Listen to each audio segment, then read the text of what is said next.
Good morning, ladies and gentlemen. I hear myself in the echo, by the way.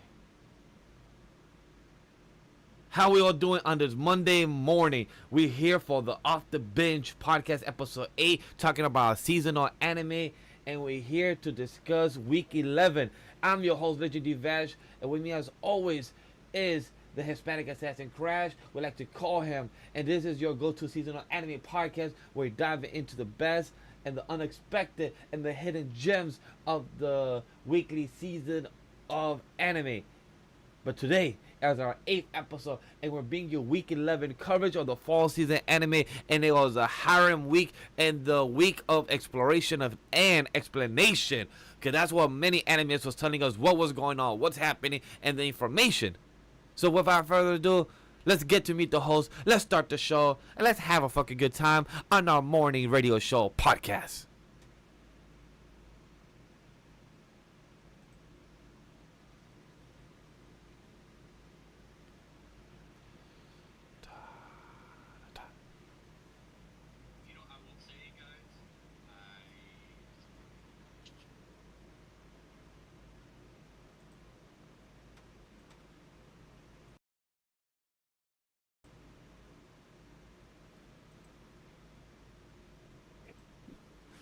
Welcome! I'm your host, Legendary Vash, and you know me as always for the long title of Sika, like my boy Noel will say, talk your shit!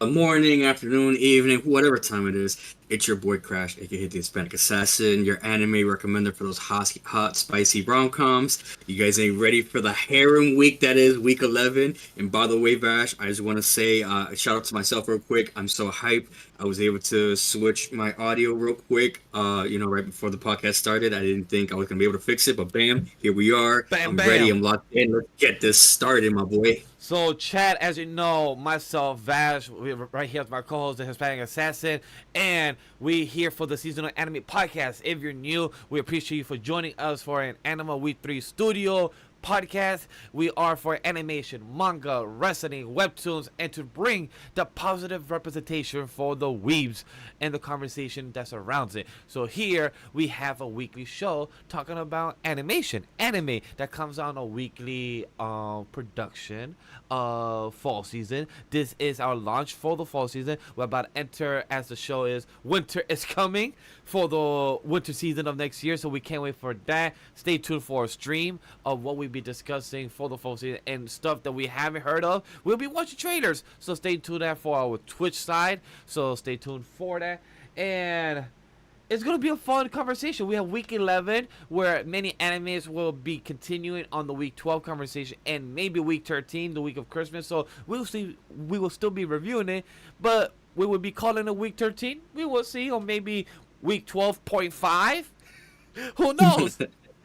in that regards, this is going to be a very interesting seasonal end, to say the very least. I know Vash and I have a lot to talk about. Comment down below what you guys think about week 11. What was your favorite episode?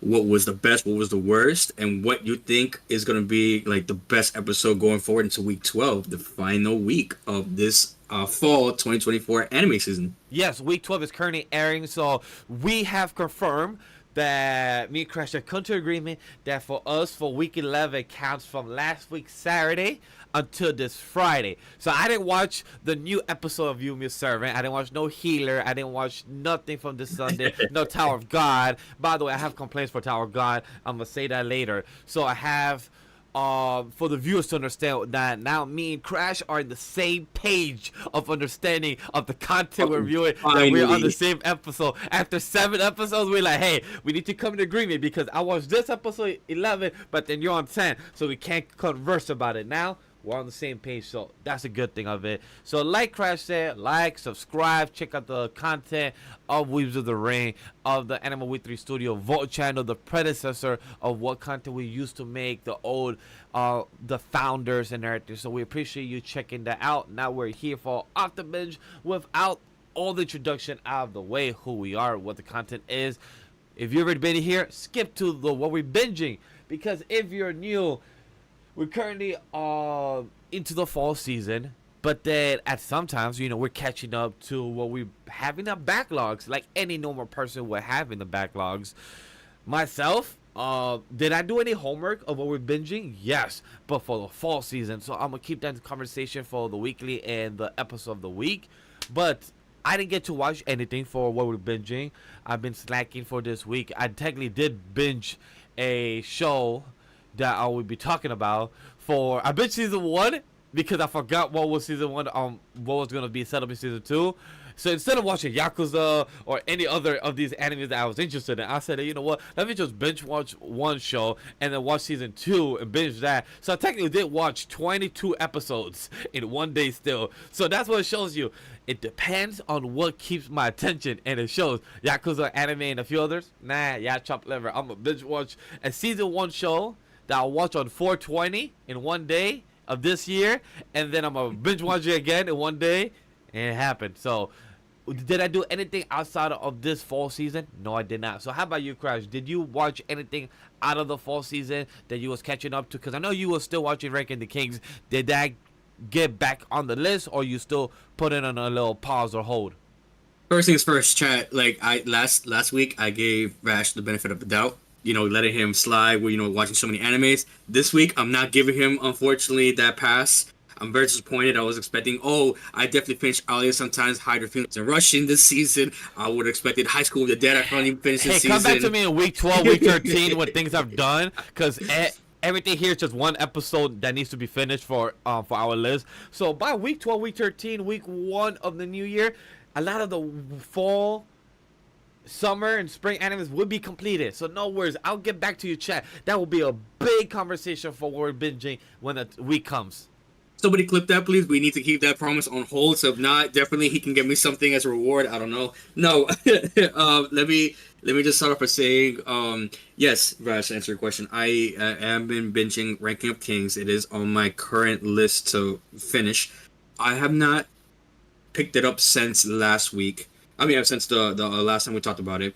It definitely will be something to speak about in the future. But as of right now, it's on a little bit of a pause until like pretty much the end of the season's over. That being said, we will speak about this anime in the next couple minutes. But there is something I've been binging, a big surprise. I've been trying to hold off from you, from everybody. No one's expecting me to watch this. It has been an anime we have brought up on this podcast for the last couple of weeks. So stay tuned when it does come up. But there has been one anime this season that I have had on my list to watch, and I finally decided to watch it. I can't wait to bring it up. But past that, it's been just the same old animes of the season. Awesome. So as you heard, Chad, we're not having to dive in too much into episode to what we're binging, but what we could dive into is episode of the week. Oh, excuse me. So this is me explaining what the hell's episode of the week. If you're new here, it is. We are currently under the way of week 11. Sometimes you could talk about number 1, Danadon Blue Box. That's your top episode of the week. That was your favorite 9 out of 10. But what happened if there's an episode that is in your number 5 or 6 or 7 ranking, but actually your favorite is the one that resonated? So what is that episode of the week to you? Even if it is number 1, Danadon, or Blue Box, or Daima, or The Villainous, or MF Ghost, any of those options could be episode of the week. Your opinion could never be wrong. So, I would like to go first, because it's going to be a shocking one. I didn't fix it on the document, so I'm going to just lead off to that and say my episode of the week is Dragon Ball Daima, episode 10. Ooh, okay. So, Dragon Ball Daima, episode 10 was my favorite. Where is that damn... Daima, yes, episode 10. It's called Ocean. In this episode, Goku and his companions arrive at the Mystic's second demon world, where a giant ocean spreads as far as the eye can see. The party is amazed at the new world, but is immediately attacked by a Gendamari that had been sent by the Goma. So, this was episode 10 of Dragon Ball Daima, and the reason I enjoy it so much because, guys, you know that we have such a huge thing that happened in this episode that explain the multiverse. Explain the fucking multiverse of the... Like, look. I feel like we have Dragon Ball. We have Dragon Ball Z. But then we have Super.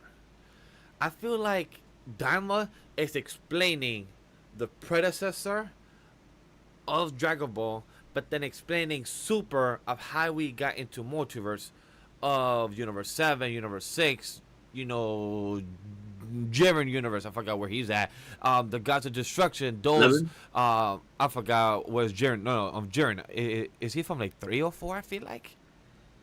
I haven't watched Super in a minute. I don't remember Me either. personally. I don't remember personally. Damn, I thought it was 11. I might be wrong. Yeah, it might be 11. Comment down below. Let us know. Wait, no, it might be 11 because I feel like he was in the higher up ones. But yeah, it shows that Daima was more planned and coordinated from Akira Toriyama. So Akira Toriyama, blessings to your soul, because I was excited for Daima, but I didn't expect what we were gonna get. People was expecting the kids aspect, and it's gonna be like a magical show and everything. Like, nah, this shit is like this shit's serious. This shit's giving us the explanation of the demons, explanations of why the Kais went out of world. We got an episode of the Namekian planet. We went to the Namekian planet, the OG original planet where they came from, and they ended off the episode with a teaser that there's one Namekian left.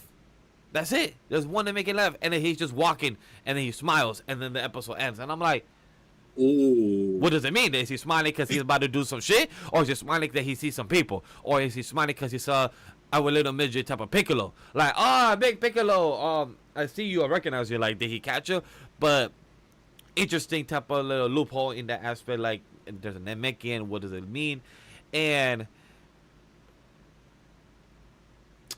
I have a question. Did you see the clips of Majin Ku fight? I mean, do you want me to say my thing first? Do you like? I can go straight up to your question. I can just real quick tell you what I was gonna say from what your overall take was of the episode. Because I feel like there's a lot to talk about with Dragon Ball Daima right now, even including myself. What do you think? Shoot.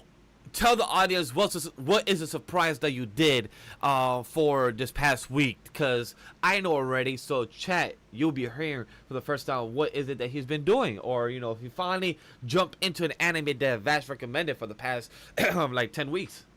No. So Dragon Ball is one of my all-time favorite animes. It has been one of my first animes that I watched when I was a child. So that being said, it was very, very surprising and very exciting for Vash to find out that I have finally got on, the hype train with Dragon Ball Daima. That being said, I am not up to date, chat. I still am a little far behind. But Dragon Ball Daima as of right now for me is a solid 8 out of 10. There is so much lore being explained. There's so much story being, told with these new characters and past stories, with the Z series. So I personally have no problem with the show. I love it.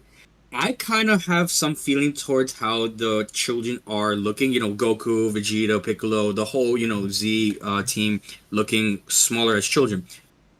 What I had told Vash prior to this was I had seen some YouTube clips from the dub actor, and please correct me, I do not remember his name. I hope you remember his name. Yes, thank you. He had posted a YouTuber, excuse me. I don't remember his name. Shout out to you. If you guys know the video, But he had posted a clip with him doing an interview with the dub actor, and the dub actor was explaining to a lot of die-hard veteran Dragon Ball fans, saying, this premise is a little weird. You guys are expecting a little more something different. But hold on. Let Toriyama cook. Because when he actually puts out, his own personal original work, he puts in something very, very, very special to the fans. For example, the movie, Dragon Ball Resurrection F, with Golden Frieza. A lot of people thought that would be dog shit. It really? was personally good. That a lot of people thought it was dog shit, or, gonna be like their expectations? I said the same thing too. Like, I had seen the trailer. I was like, okay, we're getting more Frieza. I believe, like, people were expecting more of a different villain or something more, like, different. Because you want to remember, too, this came out before Super. So getting Golden Frieza, in the Tournament of Power was something important to see. Like, you can't just get Golden Frieza in the Tournament of Power. There's a reason how, he was able to get to, that certain level, of power. Yeah. And we find out that, like, this motherfucker finally trained for once in his life. Like, damn, I was just cocky by blood. I actually trained. Like, damn, if I actually put the work, I could become Golden Frieza. Like, yes, this is the point. And this is exactly why I go back to Toriyama's point, like with the voice actor, excuse me. He was explaining that was all Toriyama. He made that story work, and because of that, a lot of people actually liked it. Some people really did not liked it, but that was Toriyama's work. And me personally, I liked it. I did not have a problem with it. Same thing as Daima. I'm giving it an 8 out of 10. And Daima right now is going really hard with the explanation of the lore and the story. And going back now to what you're saying, Vash, about what's going on with this whole multiverse aspect, right?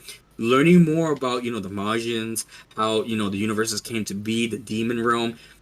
It has been said, it has been spoken about in the past. But, watching Dragon Ball as a child, you're not really thinking about anything like that. You're not really like, oh, I want to know more about this and that. You're just seeing Goku punching another bad guy, like, yeah, go Goku, another Super Saiyan form, let's get it. So, you're just seeing the action aspect. Now that I'm more older as a veteran viewer, now learning more about the lore of Dragon Ball, its characters, how it came to be pretty much in fruition, the universes, even the stories going forward, like with Super, even with maybe potentially GT. I know a lot of people have a lot of hate on that. No, Teacher on, I guess. Rocks. GT rocks. Is good. I personally like GT as well. I still laugh that you heard the opening for the first time like 2-3 weeks ago. You're like, damn, I never heard the opening, or like this version. And again, like I said, like I'm a young boy. As a child, I'm just looking for Goku throwing hands. Dragon Ball GT, Grand Tour. God, that rap fucking threw me the fuck off. I don't even you could not pay me enough to remember that shit, because I personally did not. But goddamn, that was a different kind of rap opening for Dragon Ball for sure. But to bring it right back, Dragon Ball Daima right now, I can see why people like it. I hope it continues to maintain its curiosity, its lore, because right now, like Vash has been telling you guys for the last couple weeks, what I'm trying to tell you guys now, Daima is good. That was very good, and especially right now where it's explaining everything. If you had any questions about Dragon Ball, its characters, why it is what it's doing right now, this is the perfect time to get on it. I bet you this next episode 11, we're about to find explanation from the original Dragon Ball of King Piccolo, why he was here, why was he controlling the tournament power. Oh, that would go so hard. To understand the King Piccolo aspect, to understand why, and like why does he know the martial arts? Like, was it that he came to Earth? Why did he take charge? The Namek, the Dragon Balls, like he was all part of this. So I'm curious to see. Like, I just got goosebumps. Like I literally got goosebumps just from talking about that. Just knowing that we can actually get this opportunity to get the explanation of the Dragon Balls and from Namek, like since they're the originators from it. So I'm curious to see if this OG person that's here has some connection to King Piccolo. Yeah, like I would love that, because we met Namekian, which was the original guy that we met from episode 1. But but I don't know if he's the guy that we're about to meet again in the next episode, or is he some new guy? Because I know that he made the Dragon Ball his OG, so I don't know if he's the same person. Who knows? We're about to find out. But I'm very happy. It's been a blessing to watch Dragon Ball. I like truly from this episode. We remember last week I joked around and said that Goku was an asshole to leave Vegeta back because they had no ship, but then they got their ship by the end because he beat up the people of Vegeta. So guess what? Remember when I said in the synopsis saying that Goku went through this planet of the demon world, this demon world got a fucking Kraken. And not Kraken that's like the size of our Earth Kraken, is the Kraken in the mythologies of the actual Kraken.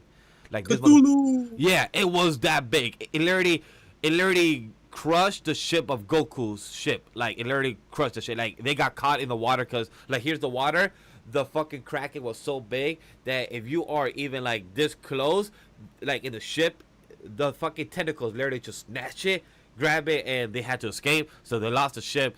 And then the spaceship, right? I'm assuming you're referring to the spaceship that they used to get into the demon world. Yeah, demon world. So that ship is gone. So now they had to wait for Vegeta to enter to this demon world. Like, hey, remember when we left you?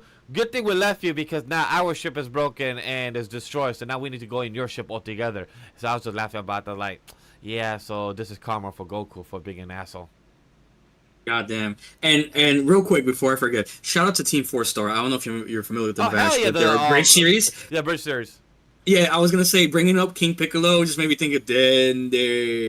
Dende. I was like, oh Yeah. god, I completely forgot about like god like that. I hope they make an abridged series. I know there was some copyright stuff way back in the day. They're Oh doing yeah, their own special they content had stuff now. they had their own issues and everything, so I feel like they might not get back to it, or depending on how their new relation is and the whole lawsuits and everything. Hopefully, it has worked out on their end.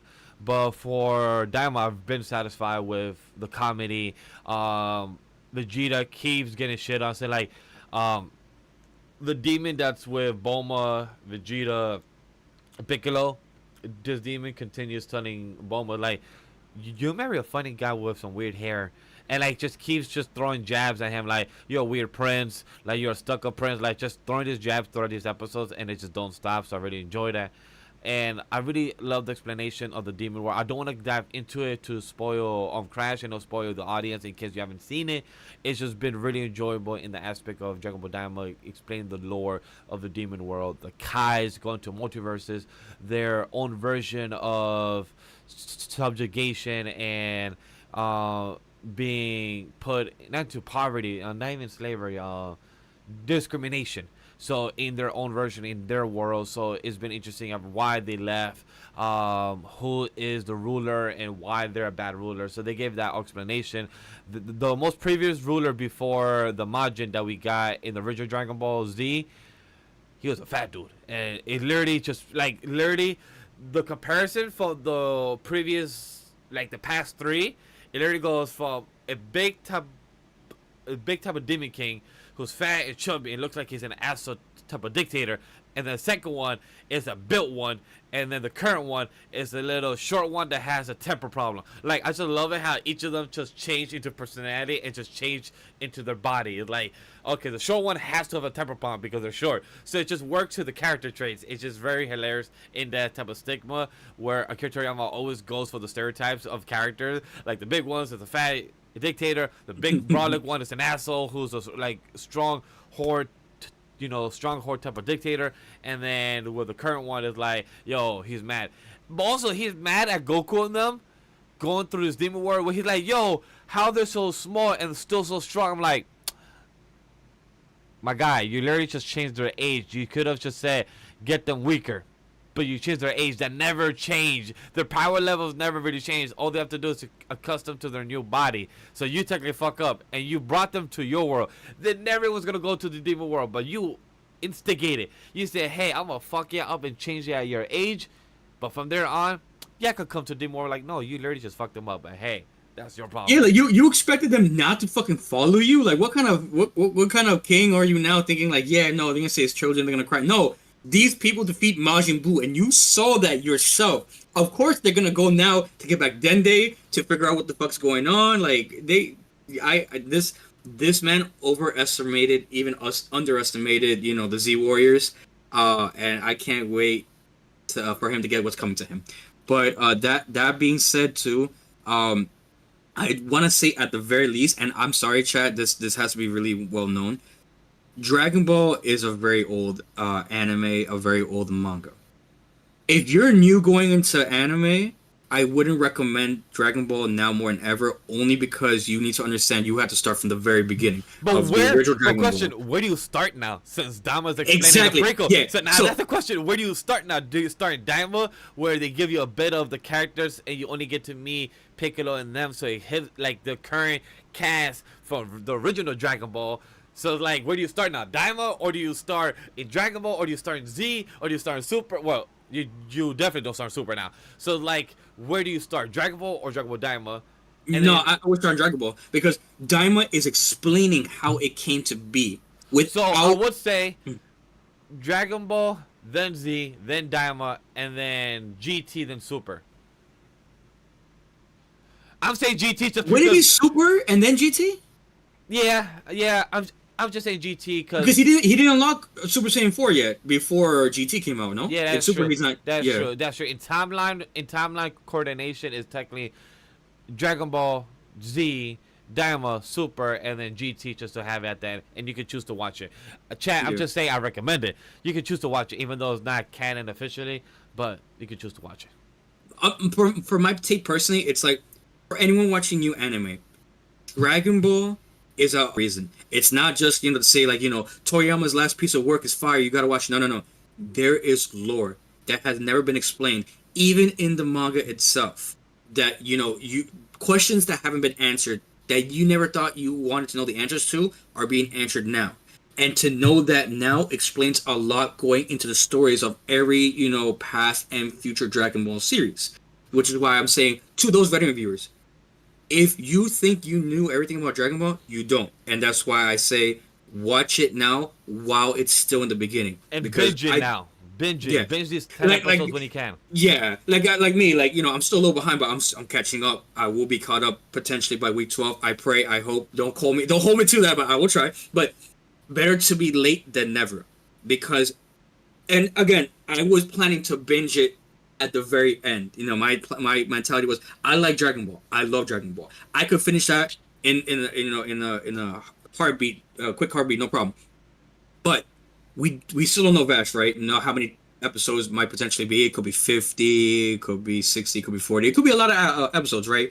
To binge all that at once is gonna be a lot. But at least seeing it at the moment, like, episode to episode, I was very cautious of that. But now that I see that the first episode was like 30 something minutes, and then now it's 24, like it's explaining everything at a very good pace, which what I was worried about more than anything. Toriyama is cooking. They're doing everything in the right direction. Give it a chance. Man, if you are watching, man, I was just gonna say, I never thought in a million years I would have a bingo card and say, yeah, Daima definitely is going to be an unexpected show, and they're going to tell me the lore of Dragon Ball. Never would have that on a bingo card. Never. Yeah, no.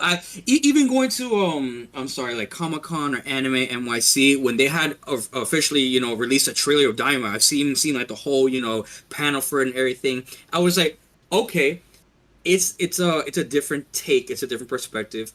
But do I really care for Dragon Ball now more than ever? Because Super. We're still at the very end of the Tournament of Power, you know what I mean? Like, where does Dragon Ball go from there as a series? And Daima does a great job right now explaining or doing a better job, like, like giving us more of an entertainment aspect than what Tournament of Power has in Super, you know what I mean? Like, the Demon World, when at first glance, I don't give a fuck about. But now watching it, I'm like, okay, I can get with this. This is getting a little interesting. I fucks with it heavy. So, please, to my veteran viewers, give Daima a chance. If not right now, if you plan to binge it all the way through, good luck. I praise you, because I was planning to do that, and now I'm glad I'm not. But if you want an anime that you want to start off right now that's interesting, that's not going to bore you, but at least has some type of story content that you really crave, Daima's the one. For my newcomers, I'm sorry, this isn't the one for you right now, because if you were to watch Daima right now, you have to go all the way back to the original Dragon Ball and watch that through to Daima. And the problem with that is you might not like the artwork. Some people are very, particular with the artwork.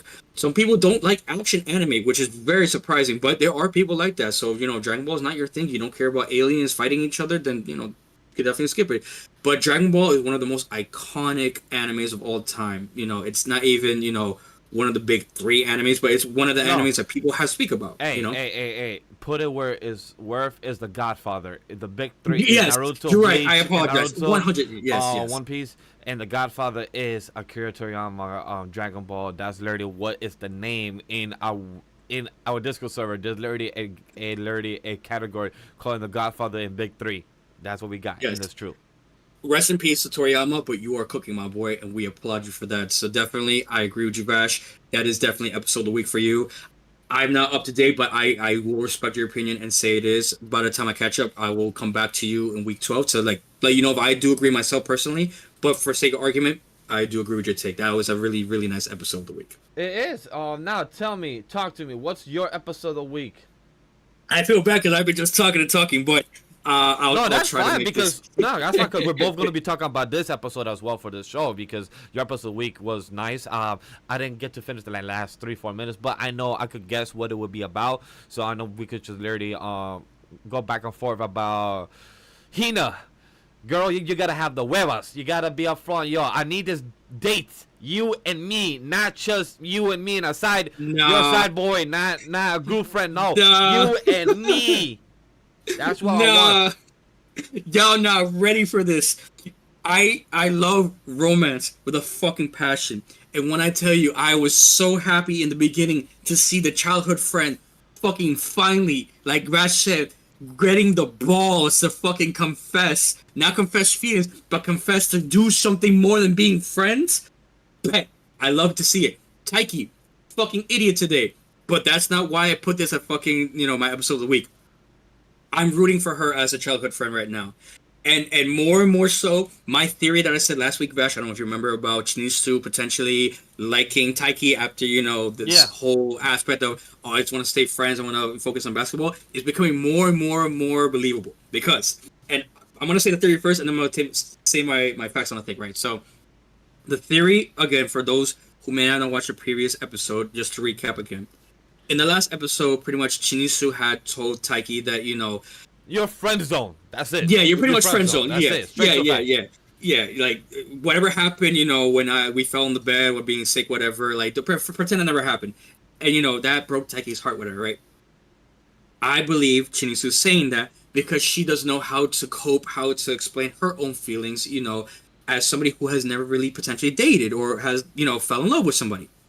If for someone who likes a certain sport, that same feeling of liking to another person may not be the same. And I think that's what we're trying to get explained in the anime. That's what I like about it, because as somebody who kind of messed that up in high school, I chose girls over the sport at the time, and that messed me up in my last senior year of high school to be good in my sport, where when I was captain in my sport, but then I was also choosing girls, and that messed me up to be a good leader and also to be a good player. So I understand what you're not so in this episode when her this was in the middle of the episode, and her girls was asking like, hey, who do you want to invite to go to fireworks? The fucking guys in the back, I was like, oh, I hear you, I'm with you, like, oh, we're gonna get the guys, let's go. Wait, but right before the guys, I love this small interaction. Like, the guy's cute and adorable. I'll attack it in a second, but more of what Chinatsu and her friend said. Her friend said, hey, I got the girls to come. It's a group thing.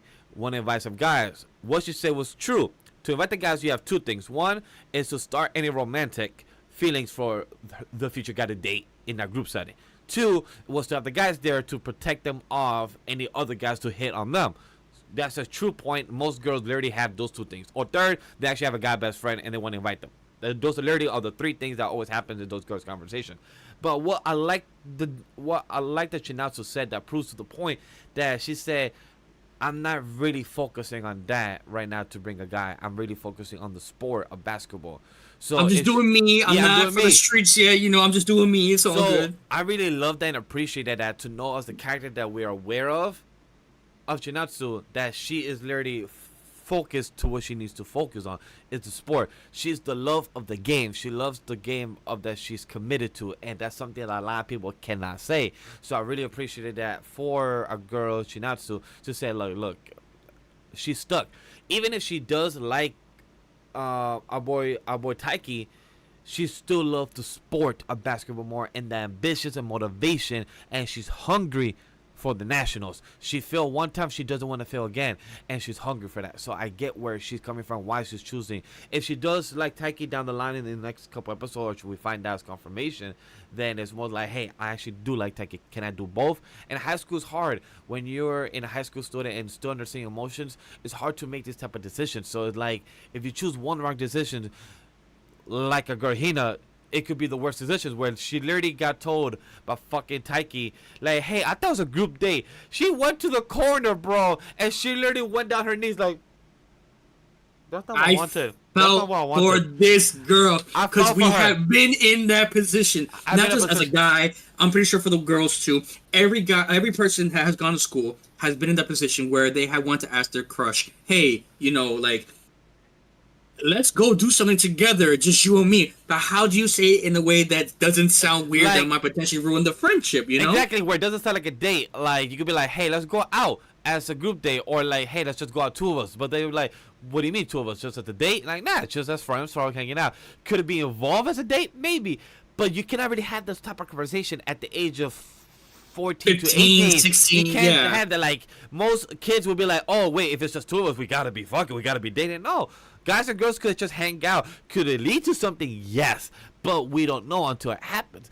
But at the age of 20 to 30 is much easier because we have experience, we have flaws, we make mistakes, so we know how to construct our emotional intelligence better. And this is the trope of romance animes that I'm not tired of just yet. You know, like the idea that this romance is starting off in high school, building up. We're learning to see how feelings are being developed, right? It never gets tiring because we, you know, as adults, as a veteran anime viewers, know what it's like when high school students are learning to love. We get it. Like, they're gonna say stupid things, misunderstandings always happen, there's always a drama. That's always going to be the same thing happening over and over again. And that anime trope is not gonna be tiring because there are always different stories that can change to make the drama, the anticipation of, you know, the confession, the romantic feelings blossoming very, very interesting. And that applies to Blue Box right now. You know, you want to consider, you know, Hina in the beginning of the episode, you know, when they were studying whatever, there was a guy trying to get into her DMs. I forgot his name, but I think you know who you're talking about, right? Yeah. That guy was like, oh, like he'd been trying to get Hina for a minute, you know, he really likes her. And Taiki's like, oh, really? Like the people are trying to get her? Oh, wow, good for her. My guy, she's been eyeing only you, and you're just so fucking stupid to peep that. Meanwhile, she's been trying her ass off. Like I don't want you, I want Taiki. Why do I want Taiki? Because he motivates me to be better. And we finally see in this episode why it is that he is the GOAT. This guy is the GOAT without being the GOAT. And I'm just like, God damn, like, I can see why the girls like Taiki. I can see why. It's because he's considering it. He's considering it, yes. and he's a gentleman. Because they show us a flashback that origin story. Yeah, the origin story of how they became friends. And of course, is by the girl slapping him. Like, yeah, I remember when you first slapped him. Like, that's a interesting memory to have by how you remember the start of a friendship.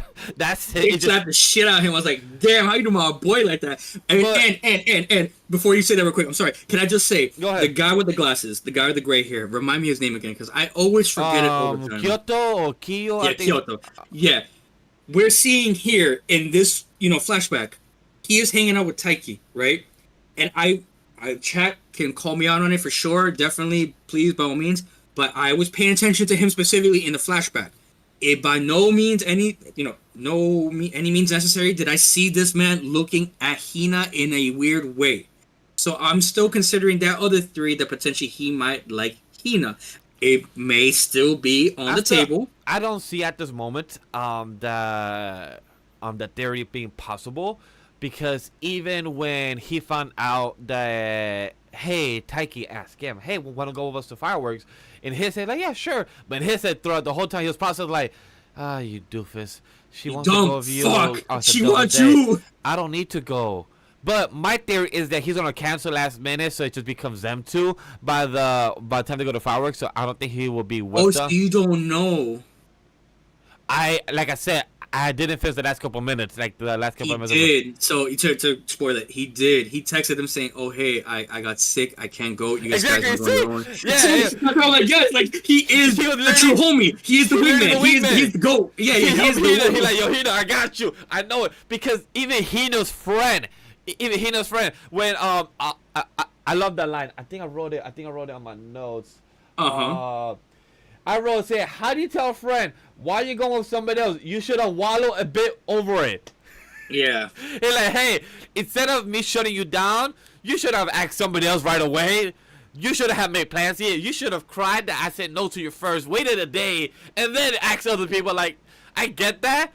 I get that as a friend too, because there are times where I tell my friends, hey, I can't make it, but then they make other plans and I hit them up and I say, I'm that person. Like, hey, you still free? Let's do shit. Like, nah, bro, I made plans. Like, bitch, in my head, I'm like, bitch, you should have waited. You should have waited until I said, hey, I got backup. No, but no, I was with a friend for that. I've been at that too. Like, okay, you can't tell me, bet I'll find other people to hang out with. I'm not gonna cry over you. Like, you're my homie, but fuck you. I'm sorry. I'm trying to hang out with the crew. One way or another, somebody in the crew gonna chill with me. Exactly. I don't give a fuck it's gonna be my girl, but somebody in the crew gonna chill with me. I'm gonna make it happen. It's kind of like me right now. My girl has plans this Wednesday, but she will move her plans to Thursday for her to come with me all the way to Connecticut to go to the WWE headquarters to see the Netflix kickoff. At the moment, I have to hit up friends I haven't hit them up yet, so I'm saying that out loud. Hey, if anybody's watching, who wants to come with me to go to Connecticut from New York? Don't hit me up if you're from Los Angeles if you want to hang out with Vash. No. If you're from New York, then I'll be like, hey, let's go to Connecticut real quick just to see something on Wednesday.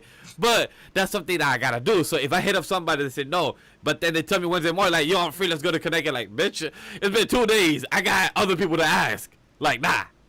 So I get where the girl's coming from when she was like, nah, I hit up other people. But I like their conversation that went further because she even said, like, you should have just told your best friend, like, that you was go on a double date. I mean, go on a date.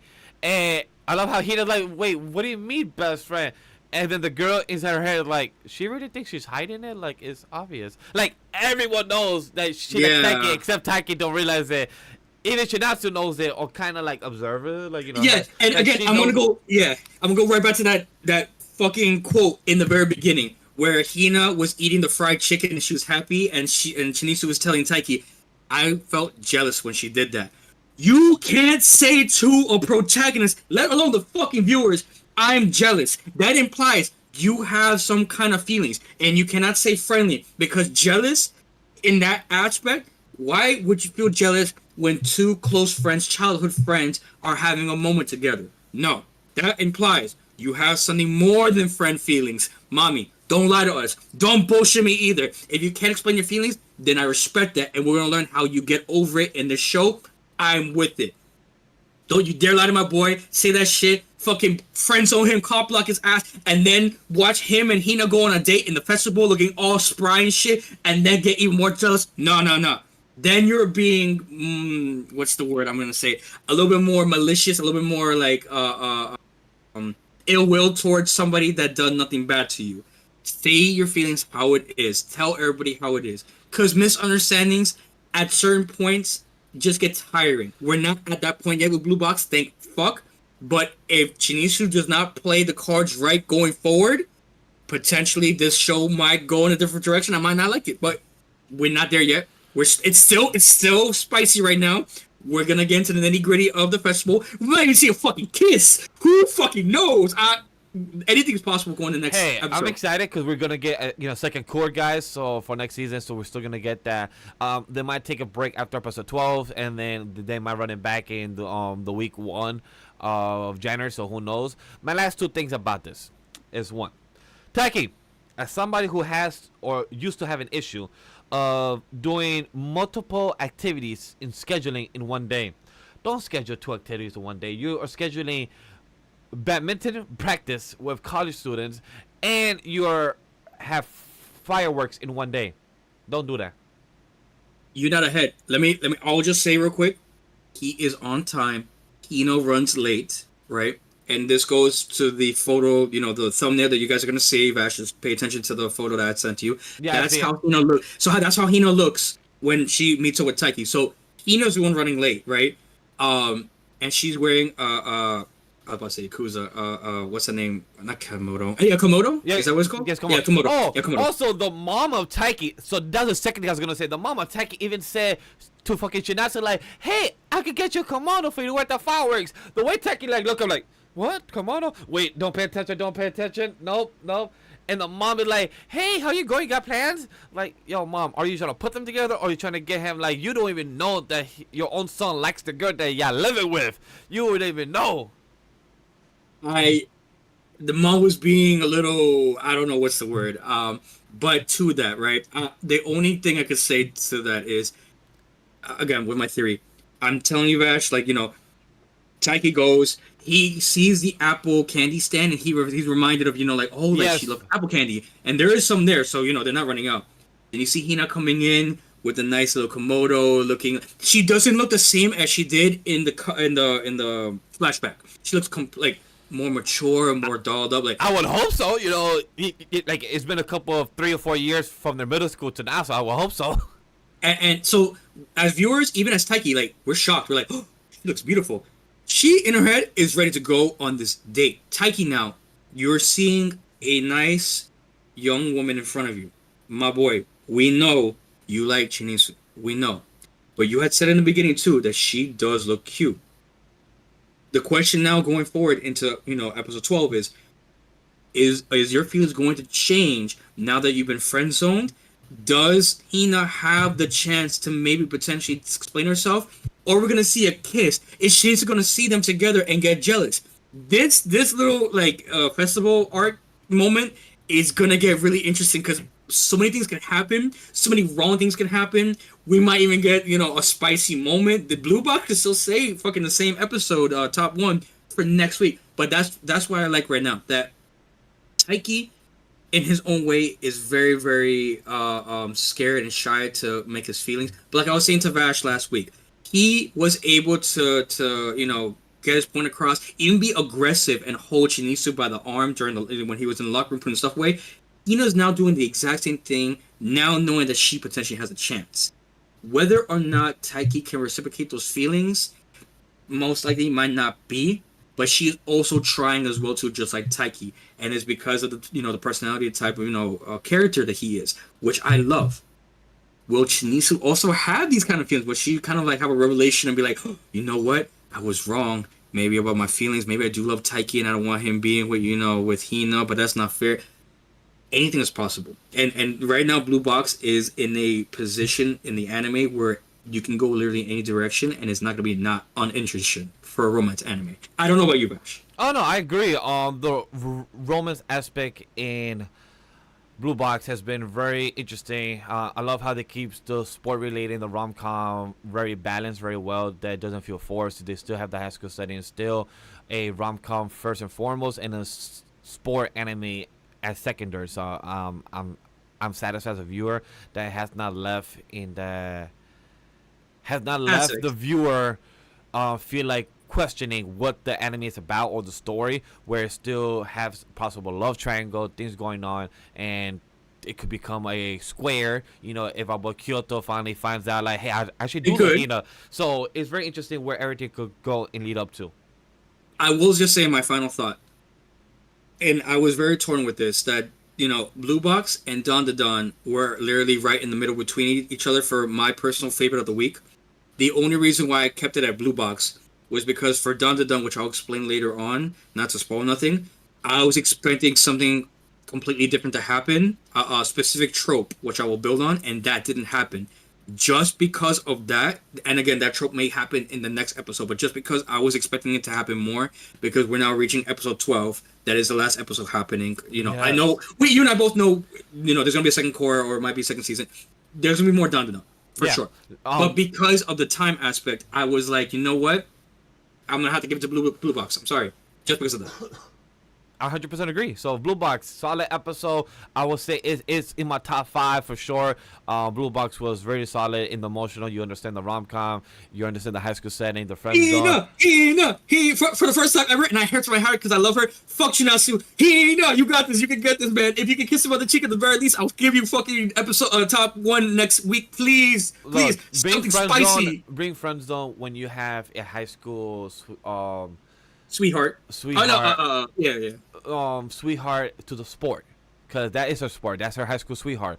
It's a sport of basketball, and Chinatsu doesn't know how to handle emotions when right now she's so focused on the sport, and that's what she wants to succeed and be ambitious. So it's very interesting to see what the next coming weeks of episodes would be for Blue Box to finish by the end of winter season. I'm curious to see how this will go. I don't read the manga, and I'm so far enjoying the anime, and I have no interest in reading the manga at this moment, unless by 24 episodes I'll be like, damn, I need the manga now. So who knows?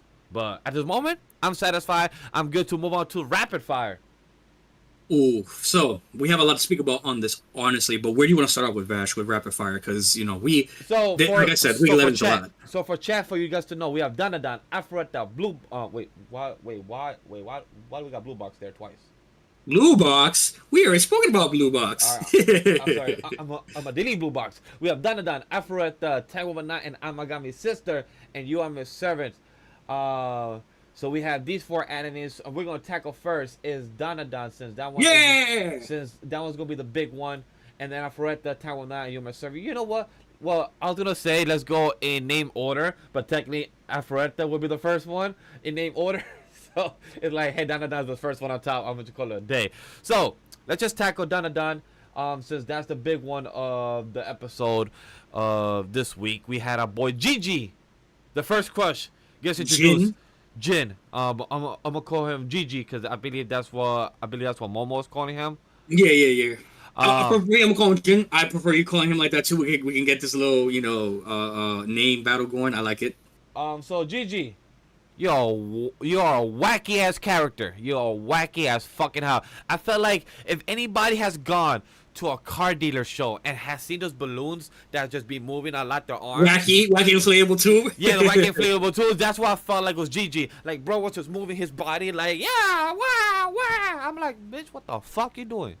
Look, Vash, I will just say this real quick. What's up? This Talk to me. I have met and ladies specifically. This goes out to you.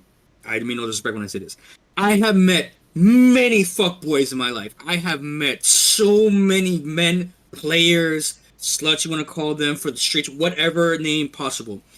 Jin is one of the worst fuckboys I have ever met in my life. How the fuck you trying to spit game to the girls in her classroom when Momo's right there? How you spit lies to the class saying we know we are in a romantic relationship when you're out here fucking confessing feelings and asking her best friends out. My mans, there's a reason how we spit game. It's called married to the game. The game is the game for a reason, and you out here doing look, it wrong. I don't call him a fuck boy because we don't know his character yet. So I cannot by his character. I'll call him more of a player. He talks a lot. I don't He see him spit as for sure. He spit he, for sure. he literally once he came, he started flirting with Momo's friends and everyone else. He starts to spit the game, but he didn't even give the time to Momo because Momo didn't give her the time. I mean, Momo didn't give him the They time. give him the time. And by the way, Gigi, get the fuck off my girl by the end of the episode. My dude, you was clinging on to her like, I'll protect you. Like, boy, get out of this. She doesn't need No, protection. no, She can do a no. lot more. So like that got me tight. And like, yo, why? Cause even our boy Okarun, our boy Ken. And Yo, my boy Ken. yo, Oh, he was doing you mad. so He Ken. was Oh, mad. bro. He's like, yo, get off my girl. We're gonna be shooting the hands. Get off my girl. And I love that because one thing I really appreciate about this that Momo did is that she reminded him in a way that, hey, we're the ones that are a couple, not officially, but we're the ones that are talking. We're the ones that are dating. We're the We're ones. friends. We're still cool. Because you gotta, again, it's perfect you say that. You gotta rewind back to the beginning of the Down to Done episode where he is leaving the crib after everything. Like, oh, He's that's your childhood friend. He is Yeah. moping, OD. I'm like, My boy, pick my yourself boy up. with the water Pick yourself shake. up. I have been in those shoes. Even I know, and I'm not gonna, it's not my place to say certain things, but I know a certain girl in my life who has done the exact same thing to a certain ex in her life. I have physically seen that. So, to the many men who have been in that situation, I get it. That walk of shame fucking sucks, bro. To walk out knowing your girl is out with some other man,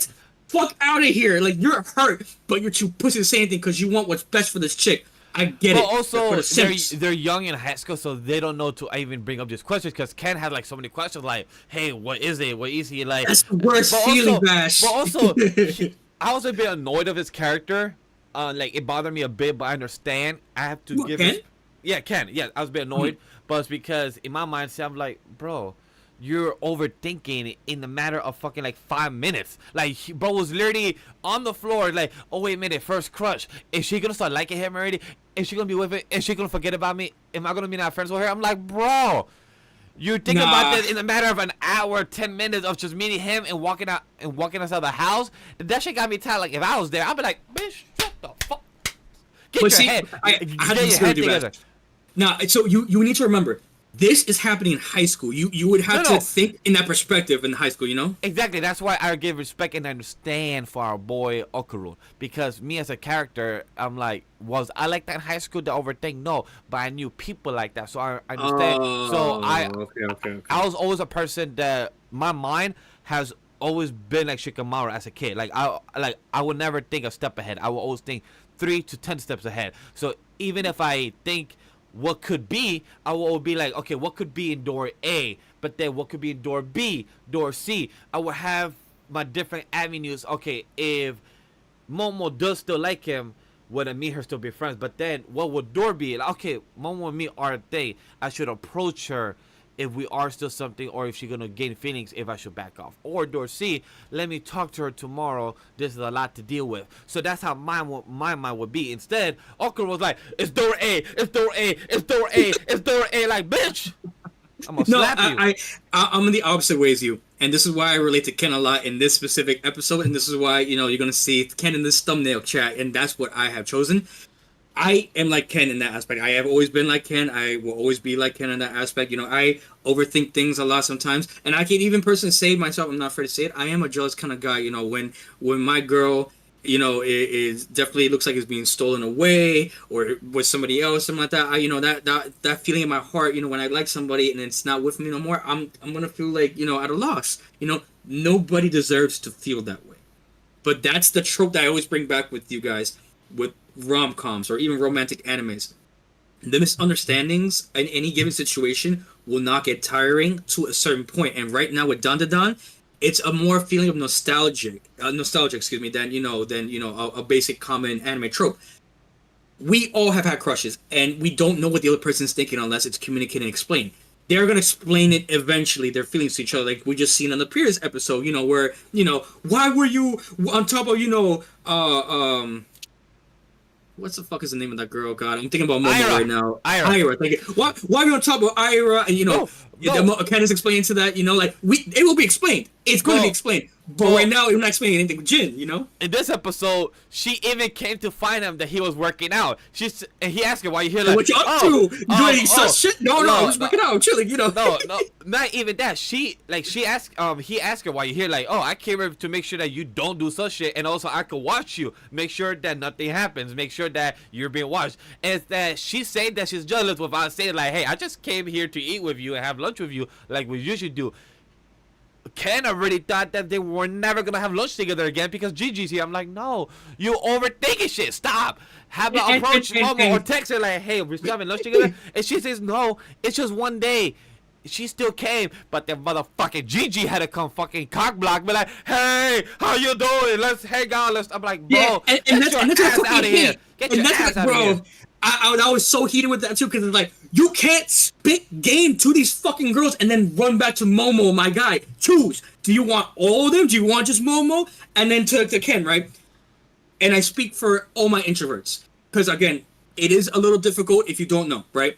If you see a girl and you guys talk a lot and you think there might be romantic feelings, just watch out for signs. For Ken, if fucking Momo saying, I want to eat lunch with you, that is a sign of friendship right there. That she's choosing to come out of the to hole. You. She has her Gairu friends. She has her Gairu friends. She could be eating with them. She could be eating alone if she wants to, but no. She has always chosen you, my guy. Even the first episode, she saw you reading that book alone, and you remember that. She went for fucking you. So read the signs carefully. You can see that as friendship. She could see that as, more than romantic feelings. But ask the questions. It's difficult in an introvert aspect because you're shy, because you're scared. This is your first friend. You don't want to lose a friend.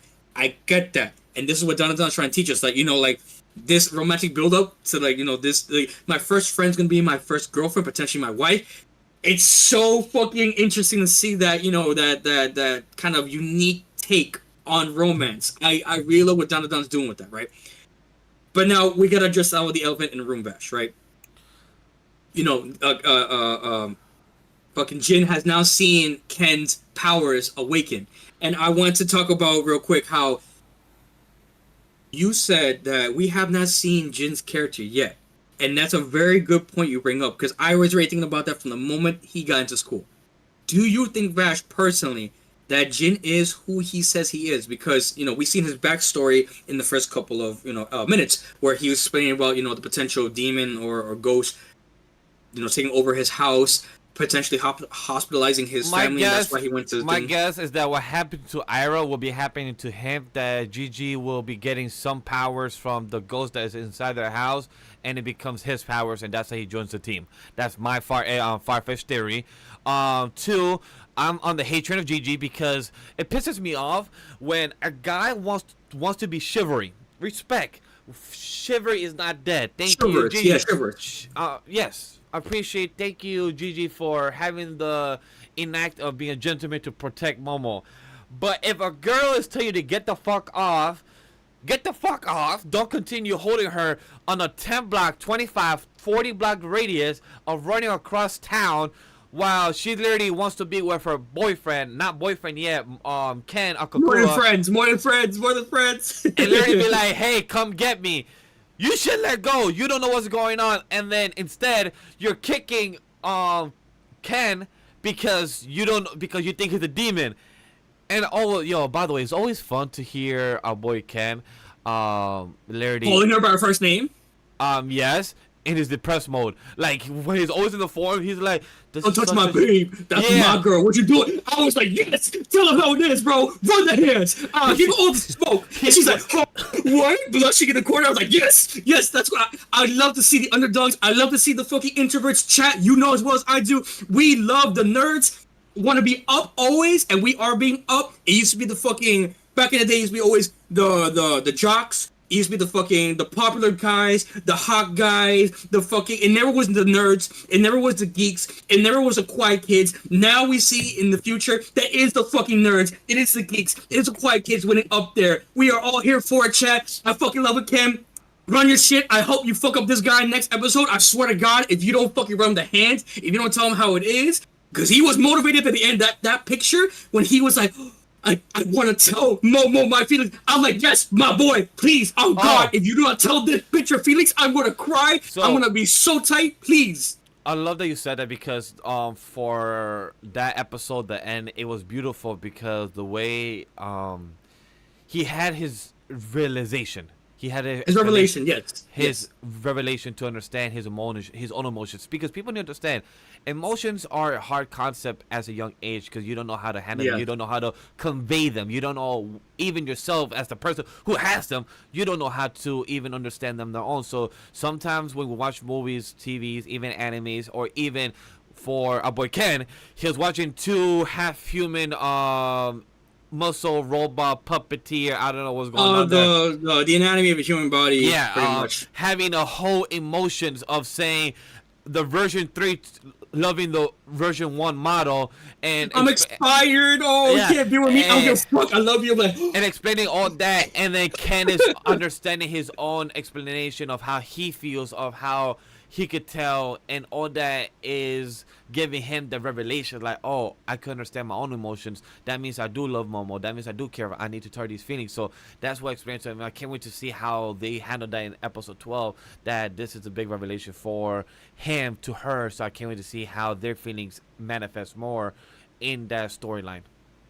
But how is that one little like moment, that romantic moment with those two human bodies, a lot more better than certain fucking rom-com romance anime that came out in the previous year? I'm not saying any names, but God, like that went so hard. I was like, I watched an anime about that, just that, like five episodes or just an OVA episode, just to see how that goes. That moment was heat. It was that cute. Was heat romance. It cute. It showed. So overall, that episode was really enjoyable. It gave the explanation of Gigi and, fuck him at this moment.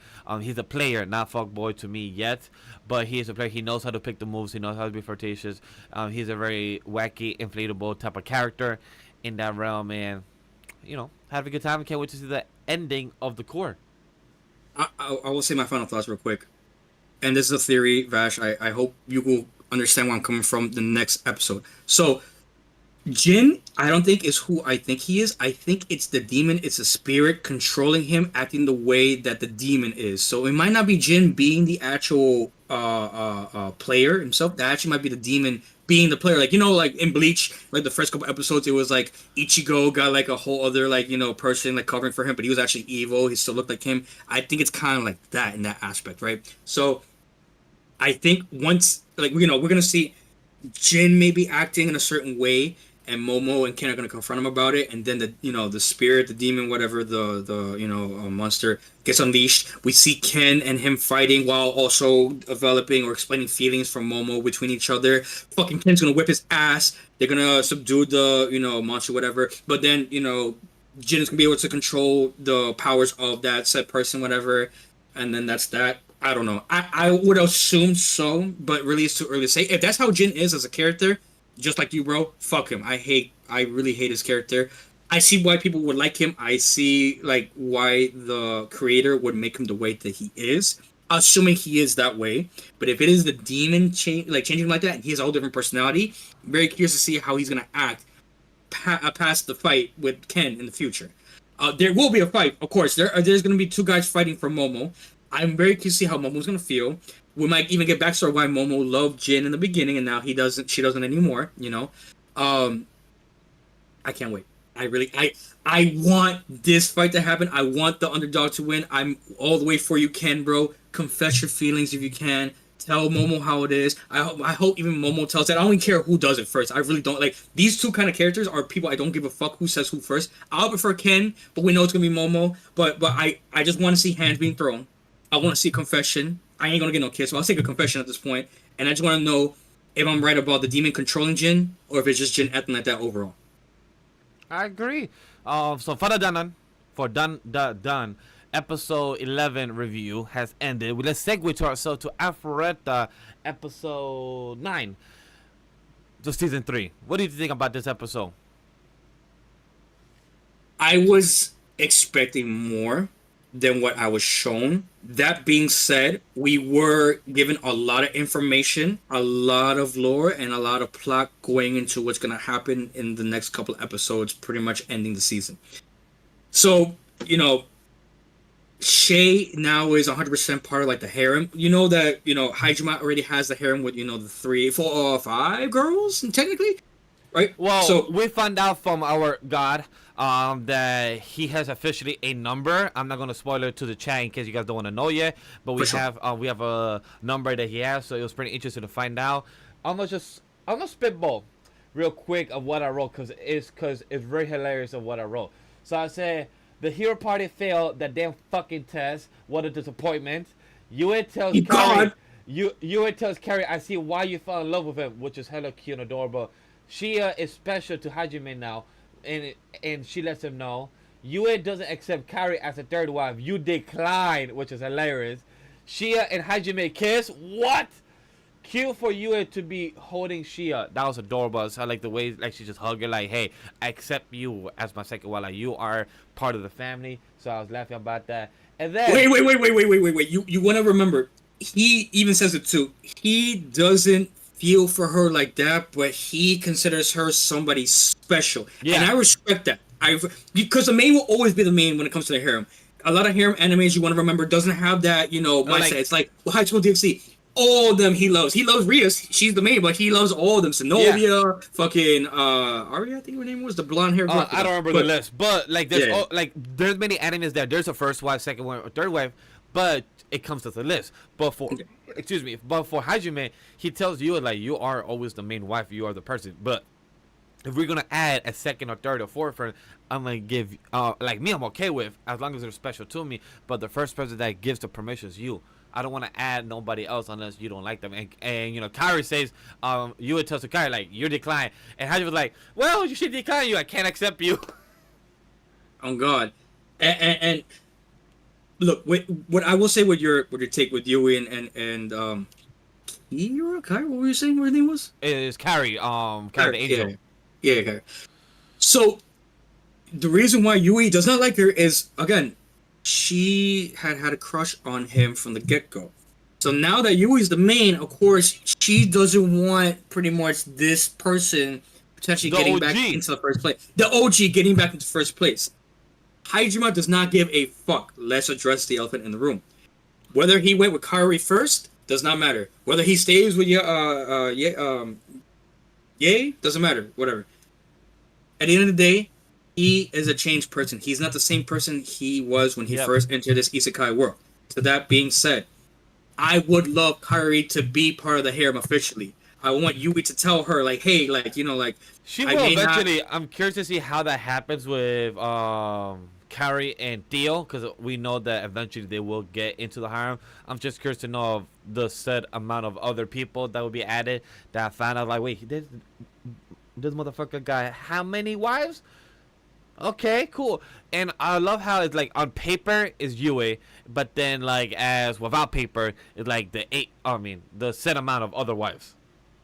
The what amount? What amount? I don't know. But double digits, I believe you said. The last two things I wrote is this. Who the fuck is Eri, bitch? But it was the classmate as the bad guy from season 2 that worked with the demons. The hero party was wild. The hero party has a wild request. And then I wrote the ending.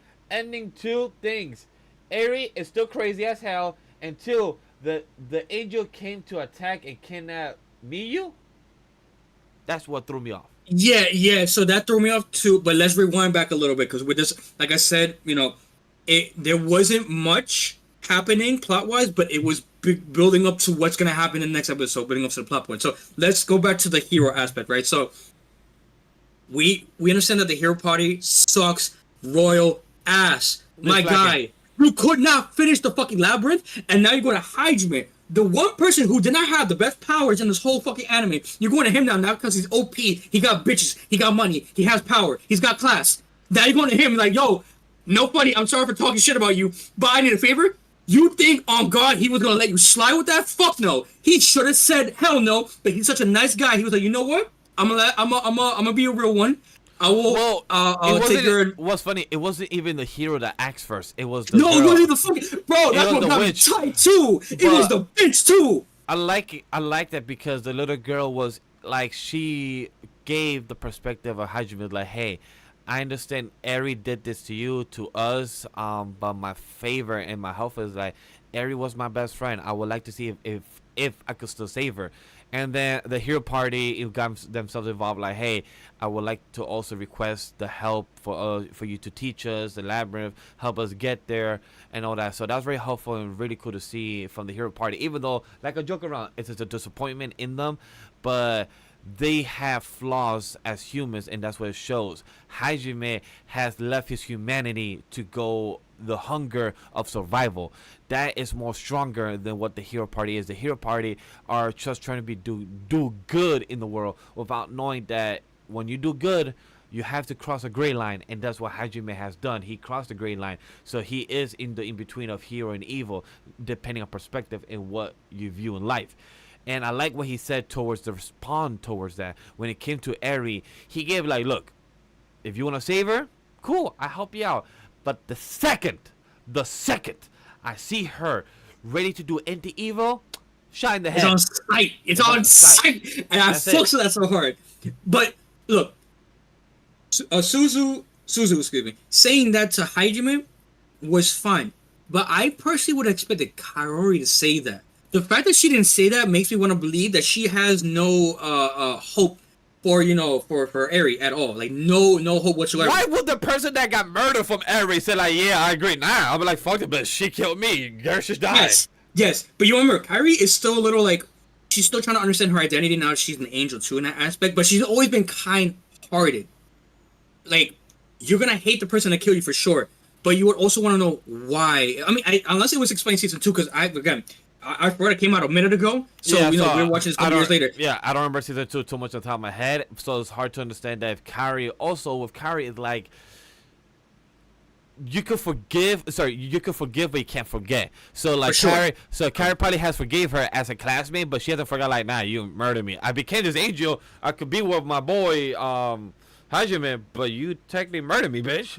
So like I understand why Kaori didn't say anything, and I understand for her character. Yeah.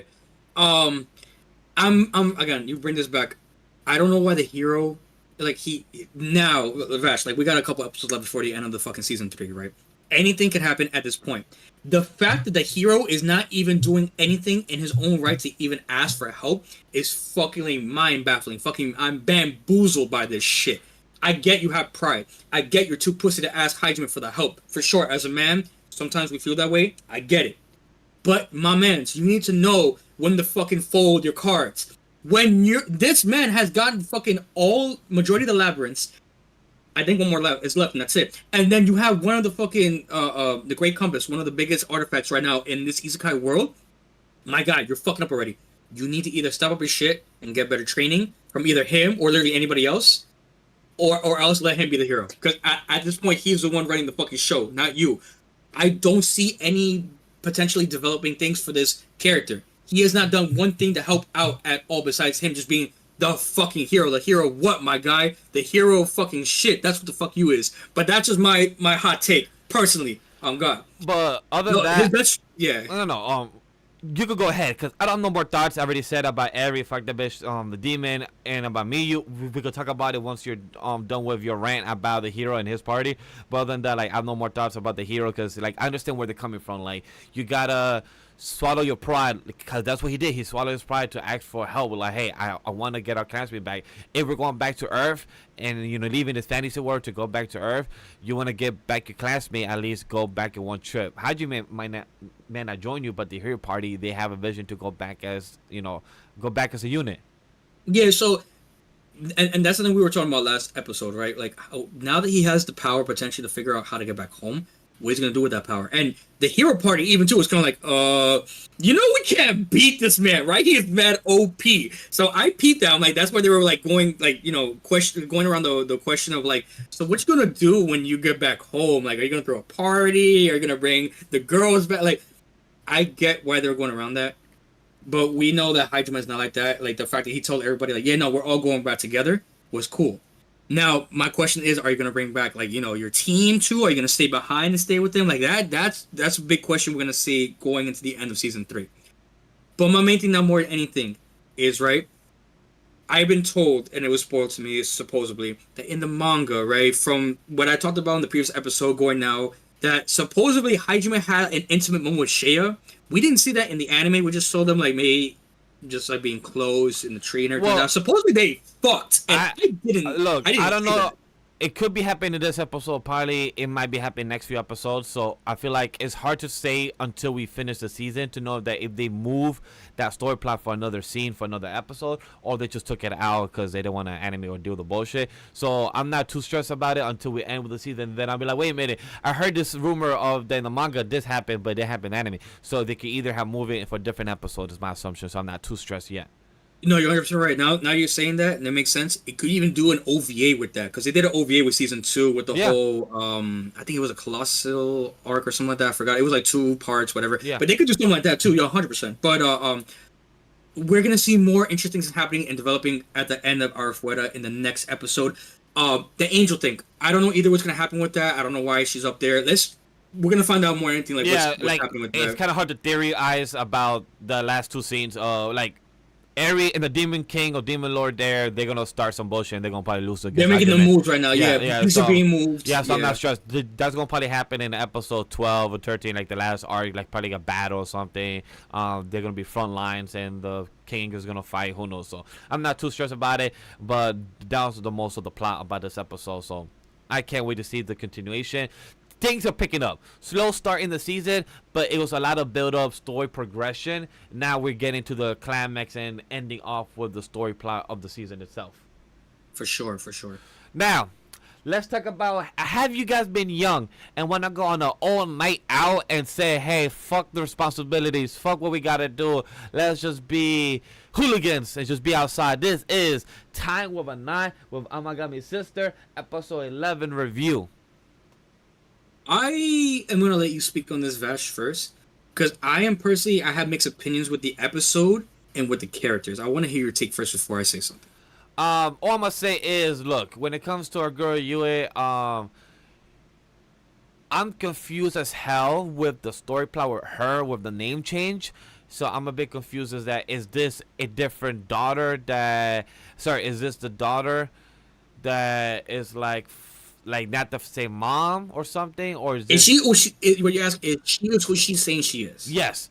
So that's why I'm a bit confused at. I don't have no theories or thoughts on that, because that's a story plot that will continue on the next episode. So Vash has no thoughts on that. If Crash does, we could speak on that, but me, I have no thoughts on that conversation, since they literally milk it throughout the whole episode. Like, hey, let's talk later. Hey, this ID. Okay, don't worry, don't ask questions. I'm like, okay, I can't really have thoughts about something that has literally been milked until next episode. I guess we'll find out. Because Yue has a best friend that kind of protects her, cock blocks her if any guy tries to talk to her, because that's what she does. That's some homie shit. Shout out to the homies for real, on God. Yeah. That's some homie shit. That was amazing. Protect at all times. But other than those 2 characters of the best friend, going to 7-Eleven, it seems like in Japan that it's a real thing, that 7-Eleven in that Japan, it has everything. Chips, food, has fucking like... Our 7-Eleven, I feel like, is basic compared to Japan. That's what I would say. Yeah. The last thing I would say is the younger sister. I forgot her name at the moment, top of my head. Asashi? Asashi, thank you. It's hard for me to give a good conversation about it, chat, because I'm going to say is that she's 13 talking to She's 14. She's 14. Okay, my apologies. 13. She's 14 talking to a 17-year-old about. Oh her yeah, own, 14. Yeah, 14. She's 14 talking about her own feelings when it's 3 years apart, which is nothing too crazy. But thing is, he don't see her like that, where she is trying to see him like that, where she's trying to battle against her own sisters, and that's a tough conversation for me to have. Where it's like, if it was her trying to battle against her own friends, cool, I like that. But trying to battle against your own sisters, of who gets the guy, I question that. So it's kind of tough for me to relate or understand or really appreciate that. I get where you're coming from with that, right? So the thing with that's why I'm conflict of what to give my true, like, hey, cute moment of them in the water by the little rank. Like, that's a cute moment, but I can't give too much thoughts to know where is it gonna go, other than her trying to express her feelings without really expressing it. Just trying to ask him questions like, hey, do you like long hair? Hey, you like short hair? What type of girls you like? Like, that was like, I guess. Like, that's very high school-ish type of middle school type of questions. So I get it. The only thing I will say that I really truly like about this episode is you would say, hey, I'm gonna hit up my friend. She also has a car, so let's go on a road trip. I'm that guy that has a car. People have hit me up for road trips, and before I had my own car, I would hit people up and like, hey, let's hang out at 10 o'clock at night, and let's hang out till like 4 o'clock in the morning, just because my friend has a car. I've gone, if anybody lives in New York City, I literally have gone from where I live to Far Rockaway just to be at nighttime by the beach. Just for what reason? No reason. Just to literally talk and have the sights. That's all you can understand. If you know what that means, you know what that means. Look, if I were younger, a younger Crash would definitely be not opposed to the idea. Definitely would want to go. As an older Hispanic assassin, past his prime, borderline retired, teaching in the shits. Doing that now would make me knock out maybe the first hour or two. You would see me in the back of the car, snoring his ass off. He's like, "Oh, what? We finished? Okay, back to the bed. I missed my bed." But look, so tell me about your episode real quick for us to move on to our last one. Okay. Again, the reason why I'm torn with this, right, is because I didn't care. Let's address this real quick. I did not care for Yuna and the whole like convenience store shit. It was a nice little like thing because you want to add all three sisters. You can't just want to add two and leave one out. It was nice to add like she wanted 25 candies. She wanted 25 munchies. That's like over the budget. Listen, for any person who has, a partner and, when they definitely get their time and they don't know what to want to eat, you buy them everything. I've been in that situation before. I get it. Definitely just buy them everything. You are nicer than me because I'll be like, I'll have a cutoff point. I'll be like, yo, that, right here. That's it. That's it. Okay, so I will be spoiling a very big secret. God, if you're listening, please make sure no one listens to any, nobody else hears about us. But chat. A big secret for those who have a potential partner, whatever, right? If you want to play games with the boys or go out or do something, and you don't want your significant other getting upset, or you want to pretty much trap her in a way, yeah, you know what you're about to say. You don't want to trap her in a way where she will not bother you, call you, text you, whatever the fuck. You go to the store, you buy her favorite foods and her favorite snacks, and she won't bother you. Wait, you give it to her in order.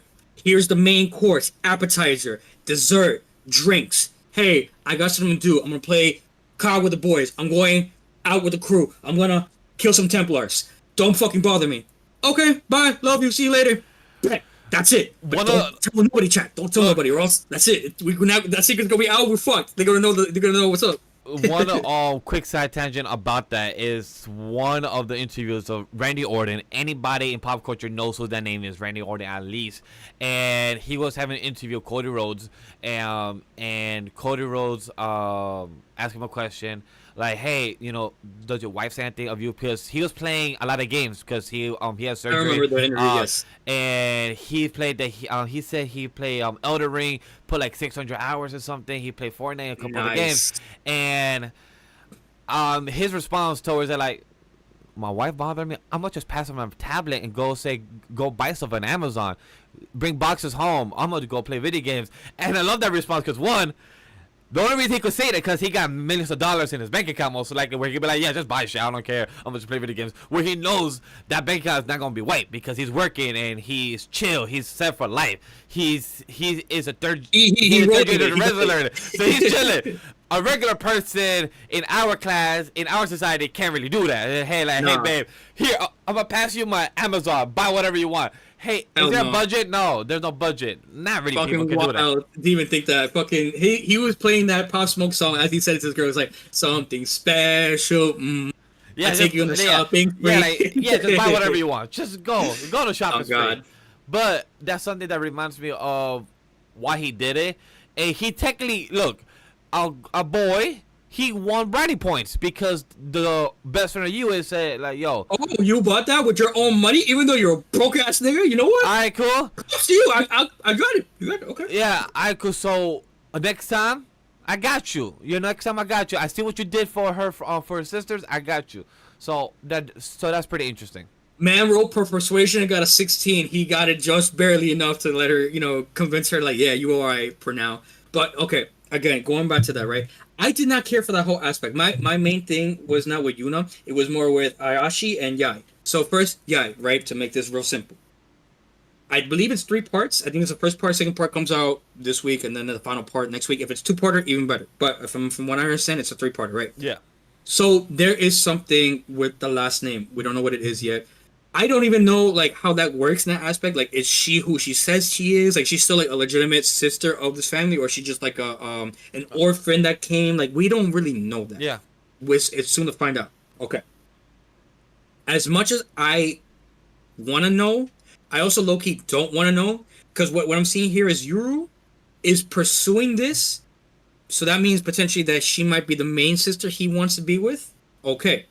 But then now, she's seeing this happen, right? And she's feeling some way because she's like, no, but I kind of like him and I want him all to myself. Which, cool. In a romantic perspective, I'm rooting for you, girl. I don't even care for the age difference because he's still in high school, she's still in school. There's no big problem with that, me there. But the way you're going about getting this guy is the wrong way, because he's pursuing her for the aspect of the name, trying to figure out more about her. He is pursuing him in a way which makes it very awkward in that position that they're in. Mind you, she got tired, she was laying on his side, but she was still awake. Like, we've been like that, kids who want to sleep in the car, and then the parents have to carry us back to, to the house. We see that happening. And it was a little nice touching moment asking these questions. You like big boobs, small boobs. I'm for all the boobs, Vash. You already know, it don't matter. All size matters. Oh, yeah. I love that question. Like, hey, what type of boobs you like? Big or small? He's like, don't matter. I have no preference. Not chat for that. I have no preference. But I feel like this episode was just like a development, like, like building up to what's gonna happen in the next episode. Maybe even more spicy things may happen. Right now, I'm a little like torn because, like I said, I really don't care for what's going on right now. Like, I want more of a romantic development happening. And you would think, oh, but Aishi's doing something, spicy right now. She's making her moves. Yes. But now we're going to see what's going to happen when you get your feelings rejected, in a sense. Like, oh, like, he don't care, whatever. Like, he's focusing on the other girl. What is she going to do? Maybe potentially run away. Now Yuru has to run. Like, as an example, maybe run, chase after her, and then they have a special moment, yada, yada, yada. There's a lot of things happening, and I don't care for it. I hope it gets better over time, because like I was saying, Vash, in the previous episodes, I'm starting to lose a bit of interest in the plot and the story. I'm starting to see this trope. It's just like, it's whatever to me. Is the fan service nice? Is the animation nice? Yes, for sure. I see why a lot of people kind of like it. But am I still getting into it? Am I being convinced with the story? Am I being enticed, grabbed with it? No, I'm starting to lose it. So that being said, like, I hope this story gets a little more interesting in the next episode, even going forward. Because right now I'm starting to like lean towards, not going to drop it, but like lean towards like a lower score for this anime going forward. Mind you, we're about to be in episode 12. So the first part of the core is about to finish. And in this time, we still do not know who the fuck he's gonna go out with or potentially marry, whatever. Well, we do technically from his foreshadowed dreams or his sixth sense of telling the future. Yeah, and that could be even wrong too. Like, if that's it. Wrong? What you mean? Each of his dreams been right. Like, he literally been two strikes of his dreams. The third one hasn't happened yet because that's like 10 Yeah, years it's, in the it's future. development. Yeah, So it is it's still like, development. I feel like if two dreams showed us that each event has happened to be, is obviously the third one most likely is gonna be happening. I'm sorry. Let me rephrase that. For sure, the dreams are true. What I mean by that is How's the there could be a journey? chance where one yeah Like, there could how's be a the chance where- journey instead of the destination? Like, we know the destination, but we don't know how the journey is gonna get there, and that's what you're curious about it. Because right now, the journey is kind of stagnant. It's kind of been too slow for us to even be hooking it right now. Still, No, you said it perfectly. I hate the fact that you have brought up the destination. I did not care for that because I would rather have been surprised knowing who could have been than knowing now. I don't give a fuck how they get to the destination. That's the point of romance animes for me for rom-coms. I like the fucking journey. I want to know how it gets there, no matter how enticing or even bland the story may be.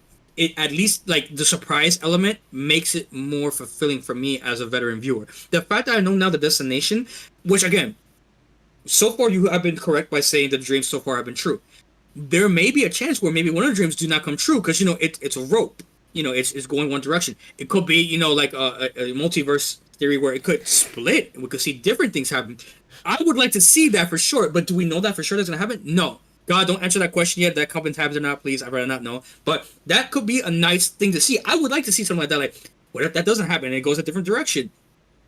But the fact that we're not seeing that yet, and the romance is not like as strong as I would like it to be. That's why I'm just not having the. I don't know about you, Vash, but me personally, the story right now, the anime overall, it's okay. I'm not like into it, but I'm not saying like it's a bad anime either. If that makes sense. God has a question. What show are you guys talking about? Tying a knot with an Amagami sister, God. Oh, I have Thank you. no idea, brother. Thank you for your wise words, God. We appreciate you. Anyways. yes. But yeah. But Time of the Night, episode 11, solid. Not anything spectacular. We're about to finish the core. My assumption is that this part 2 of this arc will be ending in this next episode, I hope, because if this is the ending of a core, they should not continue on for the next part 3, because it'll be like you're pushing it. What happens if it's like a core to continue on to episode 13? It would like just start a new story, like just speed up the process in episode 12 in a good fluidly way.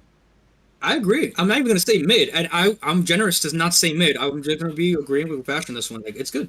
If it doesn't get better in the upcoming episodes, then I will switch to mid. Because at this point now, you have no reason to not make the anime, the romance aspect more spicy than you need to be, especially now that we're going to the second core of this season. Yes, but if you want to talk about what's mid, let's talk about You Miss Servant, episode 10. We had a Christmas episode for You Miss Servant, and it was a little lovely dovely emotional speaking about how can you love somebody? 21 question. If anybody remember that game back as a kid, like, does he love me now? He don't love me. Does he love me? Does he love me now? Like the flower shit. How is it that you take off each petal, you're supposed to find out they love me or not? But somehow back then, those were the tropes. Even asking 20 questions to somebody like, do you have the emotions? And to me, those questions were always wrong, because in high school it's hard to tell. In those type of, it's fun ways, but I will say that it could be better executed in high school, but it's a high school setting type of anime, and of course it's the little girl, the sister, telling the big brother like, hey, I think you should do this, I think you guys should work together. And I just find it weird because they start the anime, the show is called You Miss Servant, meaning that she is the servant to the master of the house, and I just find that a bit convoluted, because then now the master and the servant are starting to have feelings for each other, and now the dynamic is going to switch. So I find that very interesting, because somebody, my co-host, thinks that this episode was not very peak for what he thought he was expecting. Say it how it is, Vash. Just say what you said, style. Yes, this fucking episode was mid as fuck. Now it's so goddamn tight. You don't want to get me started with that shit. First off, I was spoiled by this shit. I didn't even see the fucking episode. I was spoiled by pics. I was told, quote unquote, date night with the fucking the master. So I was like, oh, she fucking pulling out all the spots. She's gonna dress up, take him to a nice restaurant. They're gonna have a moment and kiss. I bet we'll get so with this fucking anime. I'm gonna change my ranking. I watched the fucking episode, and I was They hold hands. disappointed. Come on, what you mean? They hold hands. They smile. They told each other they care for each other. They don't know what. Hey, you gotta remember, one person we don't. She doesn't even know her actual age. Agayuki, Crazy. she doesn't know her actual age because she lost count because of her bad life that she lived, and they're both in a high school setting. Again, compared to Blue Box, compared to our other high school shows, it's hard to resonate with a character for them to understand their own emotions. You're talking about a character like Yuki, who don't even know her own emotions in the first place that she even has. She was a killing machine. She was a person that was the blade assassin. But she does know that she likes that katsu sauce, and that's all that matters. Exactly. If you can learn to love one thing, you can learn to love all the other things. For sure. But that don't mean it happens in a domino effect. She learned that she loves katsu sauce because it's like the best thing in the world. And remember, she had no taste buds. So once she found out that what she's saying is she doesn't love her boy. She loves katsu sauce. Yeah, she loves She katsu has sauce. nightmares about katsu sauce leaving her. Okay, Yeah. I think she's aware that what she loves. And I'm sorry for the boy, but it ain't him. Yeah, it ain't him. But also to preface, she's loving a materialistic item. She doesn't know how to handle human emotions. When she used to kill people, she was even scared of zombies. She was scared of zombies 2 episodes ago because she said that they're undead. So at the end of the day, she doesn't know how to handle human emotions. She knows how to handle taste buds and food. She loves food. She's definitely a foodie. Look, at the end of the day, and I don't want to be biased because I am called the Hispanic assassin, right? I had high hopes for this character because she is a master assassin. I had to give respect to how it is. Lady knows how to kill, assassinate targets, throw knives, kill people with deadly weapons. For sure. And you don't know how to explain your own emotions. Something like this, in this aspect, can make sense if you explain the trope, you explain the romantic, thing in the right way. The problem I'm having with the anime right now, right, is like this girl came out of nowhere and started becoming the servant for this guy that supposedly her mentor told her to, support. Right now the plot is being lost because we still don't know nothing about the fucking father. We don't know anything about the mentor himself. We don't know if the sister's gonna be able to show in time. There's a lot of missing plot holes, plot gaps, and the anime is rushing to progress this romantic aspect between these two love interests, which I wouldn't have minded if it was done in a better way, back, in the last couple episodes. But now that we're in episode 10, now going to episode 11, you have 2 more episodes left to make this a make or break anime, right? But you can't do that with pacing in rom-coms. Yeah. It feels like this kind of reminds me of the Rent-A-Girl. No, not Rent-A-Girl. Don't you dare start with that shit. Oh, God, I'm going to throw hands right now. God, you better hold me back. Don't even start with that shit. Rent-A-Girlfriend is trash. I'm going to just say that right now. Rent-A-Girlfriend. Back me up on this, please. I dropped that shit in episode 6. It's just trash. This But man woman, oh, God. we are moving on. Rent-A-Girlfriend is actual garbage. Oh, it God, not you pains me too. to watch that. The actual one I was It talking is about. the most cringe, the most annoying plot I've ever seen. Yes. The Because MC you sucks can't even. get it done. Yes, it's thank you. been 50 chapters that he's been going on one day and just really not working. He is so pent up.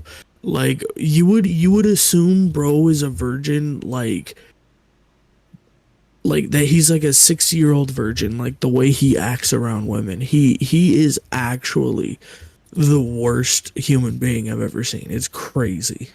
I'm not And gonna like get into this. the I whole can series for is hours. trash. I don't even know. Agree to disagree. I'm leaving it at that. I'm not gonna go on with this because I will. Crash is like, bro, that's how I was when I first got a girl, bro. No, Like, you gotta be like that. No, all I will say real quick is a lot of you guys shit on Kazuya. I get it. Yes, he is fucking trash, 110%. But there are guys like him in real life. The thing, what you guys And they need a man to fuck up too. Exactly. Right? Exactly. It's relatable to them. That's what I'm trying to say. Like there are people like him and needs a man to fuck up, but don't overlook that. Yeah. Maybe there's dudes who had a girlfriend pop out of thin air who used to be an assassin who is now their maid. Maybe that's the thing. Yeah, something that happens like that. That's what we got. It's relatable too, Crash, with your logic. Yeah, and somehow if you guys didn't know, And maybe their look. emotions are broken, you If you know? guys didn't And maybe know- they really love Gatsu sauce, bro. I have a secret Maybe mate. ketchup is like the best thing to him, you know? Who knows? I have a secret mate that loves barbecue sauce, and that's all she thinks about. Maybe they drench their ice cream in ranch. Who knows? That's wild. That's wild, right? Yeah, That's wild. That's a wild take there. But I don't know. I'm just look. saying, like, for us to move on from this trash anime of Rental Girlfriend, the anime I meant to talk about is the adaptation of Domestic Girlfriend, the other trash anime that got adapted. I draw the line at okay. Look, I know we're strapped for time. I'm sorry, chat. 'Cause there's a lot of things to talk about. wait a second. Did you just say Domestic Girlfriend is a trash anime? Yes.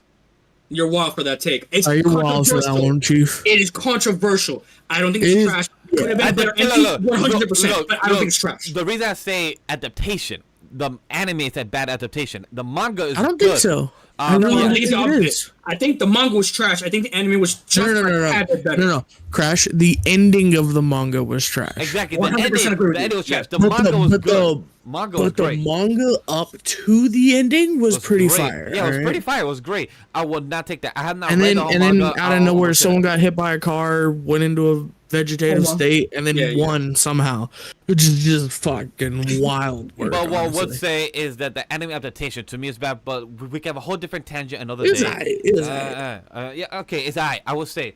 If you want to hear more about these conversations, please join our other podcasts and our other, clips online. Definitely, we would love to speak more about this if you guys are interested. Definitely, let us know. Yeah, for sure. Let us know about it because I will. Next week, boys, I'm gonna make this announcement here. Next week, we're just gonna argue about Domestic Girlfriend for 3 hours. Don't worry. Yes, I am with it, chat. Look, if you're with it, please put it in the chat. I would defend it and say it's a good anime, but not a good anime adaptation for the manga. It was bad pacing. It's bad Say pacing. how it is. I think it's a good adaptation, bro. God damn it. Hold.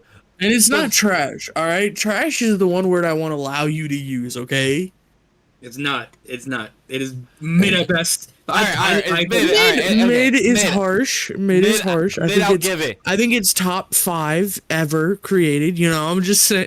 Okay, that's a joke. All right, that's a joke. Okay, I was play. You gotta play, right? I'm gonna go to Discord, kick somebody out, aka God. Like, nah. All right. Discord mod permissions? Yeah, he does technically. So, yeah, you fucked. How do you got permissions? You can't unban himself. What the fuck?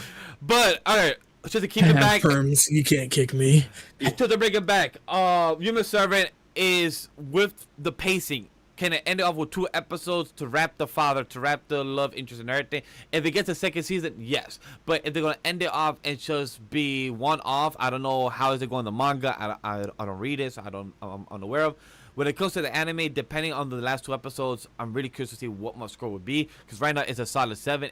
If it could end strong, then 8. But right now it's a solid 7, and I'm really curious to see where it ends off to. So real quick, to what you're saying, 100% agree. Season 2 has to come out because what I could potentially see happening is Grace finds Yuki's sister, but then the other assassins, the big 7, are like they see like, oh, where's the sister going? They follow Exactly. So and then they have a big assassin battle. That could be a fire season 2. That I'm excited for. If you just ended at fucking season 1 with only 2 episodes left, not figuring out feelings, then what the fuck was the point of the show? Is my thing. I look again, and I don't want to be biased. I love that Yuki's an assassin. I love that she's like this kind of character. It's cool to see in theory, but when it's actually said and done, the pacing was fucking not done in the way that I would have done it personally. To each their own. If you like the anime, I don't think it's that bad. But again, you only have 2 episodes left.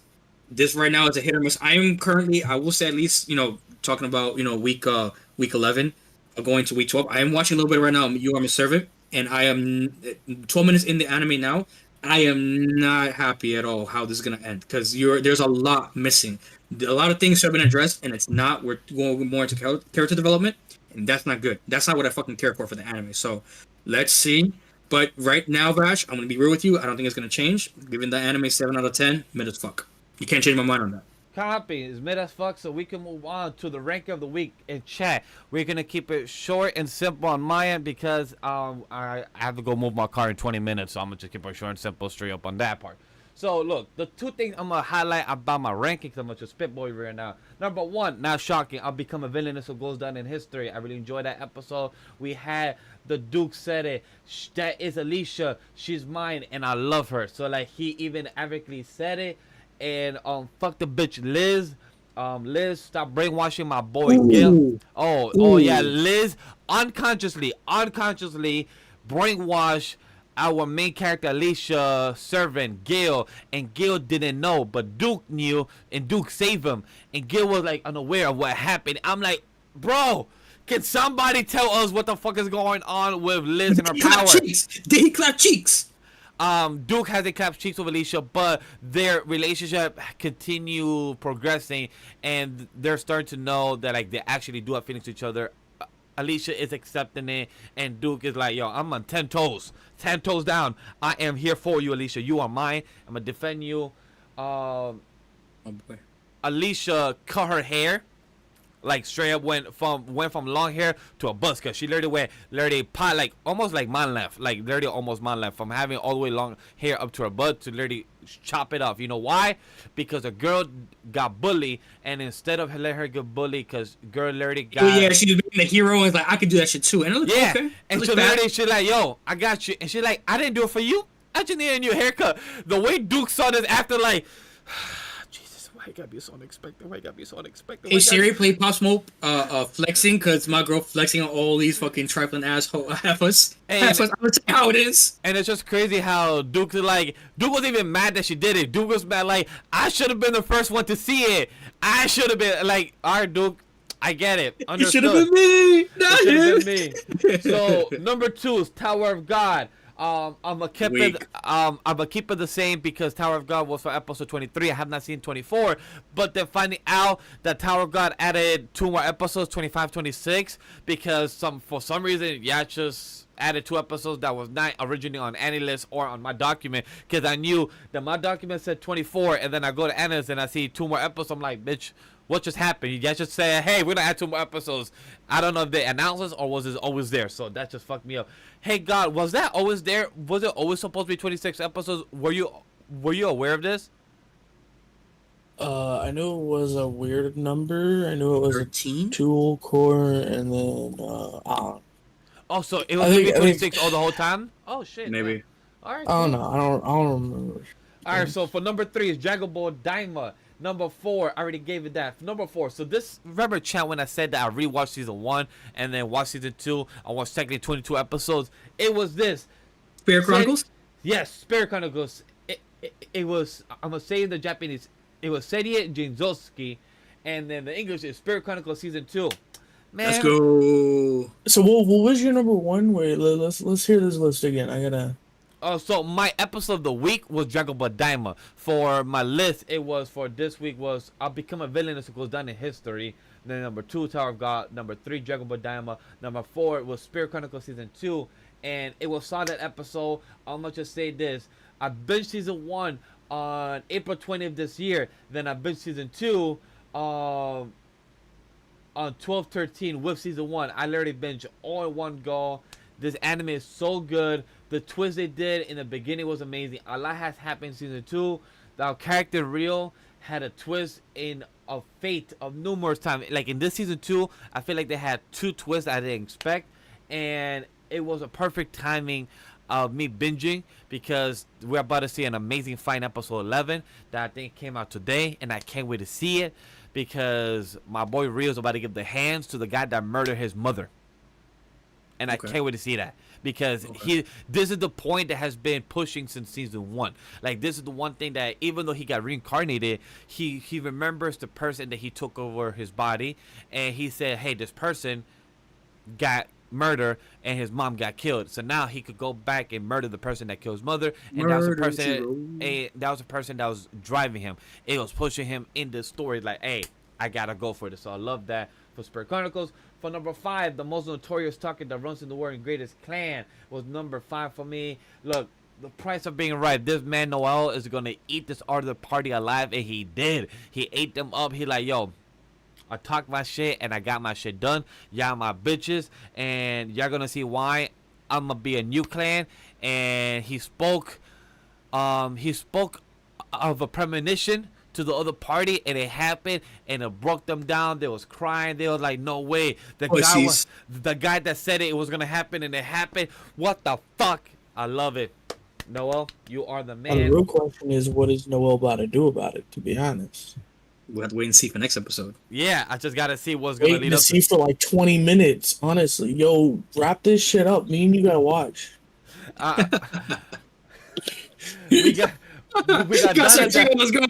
He's like, yo, we gotta see the episode 11. Wrap this shit up. So within number 6, number 7 is Donna Donna, Blue Box. Number 8 was As I'm Reincarnating Aristocrat. I used my appraisal was number 8. Number 9 was Human Servant. Number 10 was Demon Lord 29. The Poor Student Exchange Student was really solid. I really appreciate last week's episode. Ranking number 11 was Alpharetta. Number 12 was Tango of a Knot with Amagami's sister. Number 13, I'm gonna just say, if anybody watches TV or any type of movies, it was a bottle episode. This episode was like a recap episode. It really didn't feel like something for me. Honestly, guys, I slept through the episode. Not really slept, like I kind of dozed off a few times, but it was like a recap episode, and it was something not interesting for me. So it was like in the bottom. And then number 14 was the healer who banished from his party is in fact the strongest, and he fucking was. The episode was also like a sleeper episode for me. I'm gonna just tell you that. For this one was kind of weak. And number 15 was Yakuza Fiance, still at 3 episodes. Chat. It tells you most likely dropping or just staying as is. Episode 3. That's it. So that's my ranking. My quick up and go for ranking. I know Crash got shorter list, so I know for him it's gonna be up and go. I will make this very quick. Please take my opinion with a grain of salt. Like I tell everybody, this is just my opinion. It definitely can change overall. But this is Crash's weekly top 10 anime ranking for week 11 of the fall anime season. I'm going to start from the bottom up, make it very simple. Number 10, the new ranking, Dragon Ball Daima. And I only have Dragon Ball Daima on the bottom because I am not up to date. It's a new thing. I should be up to date by week 12. So definitely that ranking is going to change. But just for sake of argument that I'm not up to date, I'm going to put the lowest. But definitely is very interesting. The show overall is 8 out of 10. I can't wait to see more of the lore going on with Dragon Ball. Number 9, You're My Servant. Made as fuck week episode. I hope it gets better next episode. Number 8, MF Ghost Season 2. Like I said, the race is over. We're not seeing shit happening. You're just seeing testing out the fucking car with the turbo. The new race is going to begin. And there's a harem episode. You said it was this episode. So real quick to bring it back. Okay, we have 3 girls. 3 girls trying to simp from my boy right now. And there's right now no shot. There's still nothing happening. But like you know when you're simping for a girl, like a guy, excuse me, like, oh, I love him, I want to be with him, but he doesn't see me that way. My boy Giga Chad right now for that. So you got not one, the main love interest, not the second one, the other angel, and not the third one, the brother's driver's sister. You got fucking 3 of these girls simping for my boy, and now you have the fucking the rival potentially joining in this race. The third race now of MFG is gonna be in the peninsula. It's going to be very cool to see that happening. The car is driving really good 300 horsepower, so I'm very curious to see how this goes down. Very tight turns, very short, very islandish roads. So that's probably going to be a season 3. I foresee that happening. It's going to suck to have to wait a whole fucking year for that. I hope it comes out sooner, but you know what? I'll wait for it. I really want to hear more Eurobeat music because that shit goes hard. I'm listening to it in fucking YouTube, but you know what? To each their own. That's MF Ghost. Number 7, Yakuza Fiance. So, I don't know how to explain the fucking story any more than it can be because it's getting a little convoluted, a little more harder and harder. But to make it very simple, the whole event that had happened, and it turns out the fucking gangsters that they beat up in episode 2/3 are the fucking people trying to beat up Yoshino and this other guy. There are things happening in the works behind with the Yakuza. I think there's going to be a coup d'etat or something like that happening. We don't know how or we don't know when. And officially now, Yoshino and this guy are not going to be boyfriend-girlfriend because she had lost a bet. That is it. The harem aspect, Nao and Yoshino, and he's still a fuckboy, so there's still, fucking around, going out around there. So, definitely this man is getting bitches. So that's a harem aspect. Okay, number 6, Arafuera. Come on, it's a harem anime. What can we expect? Fucking Che is now back. She's number 2. Potentially now, Kaori could be number 3. Yeah, you saw the review, guys. Guys, go check the time code. You saw the review for that one. Yeah. We already know Arafuera is still a harem anime. Number 5, 2.5 Dimensional Seduction. I'm not going to speak on this. Our website is going to be up very soon. The review is personally now up, written, and will be posted. I do not want to spoil anything on the anime. What I will say is that season 2 is announced. There is a lot to still continue with it. But my boy, What's your overall rating? Like solid eight, mid 8 point. 7 out of 10. Mid 7 out of 10. Okay. It is okay. It is not a bad anime. The fan service could be more better, could be more etchier, which what I was expecting. For something that says etchy, it's not that etchy. The animation doesn't make that as much etchy as I want to. Like an example, like High School DxD, that's more etchier to look at. With something like this, it's more. The manga is way more etchy, by the way. I fucking agree, and I'm glad you said that. The fucking manga goes hard. I would recommend anyone who wants to get into a good etchy story this season to read the manga first and then watch the anime. Will I watch season 2? For sure, but am I having any crazy expectations? Fuck no. And I'm really surprised more than anything that the teacher did not catch feelings for the guy, which of course that's a big no-no in anime, age gap and everything. I was just generally surprised that they didn't make that a trope, but to each your own. We'll see more in the future of the potential relationships and the love being grown in season 2. But again, 7 out of 10 so far. Keep an eye out for the review coming out on our website very soon.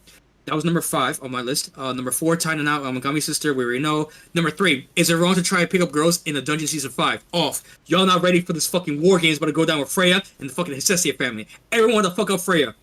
Everyone want to give her the smoke. Y'all not ready for this. Fucking the Loki family is behind the scenes, like trying to help out. The Hispanic family because now they can't help out.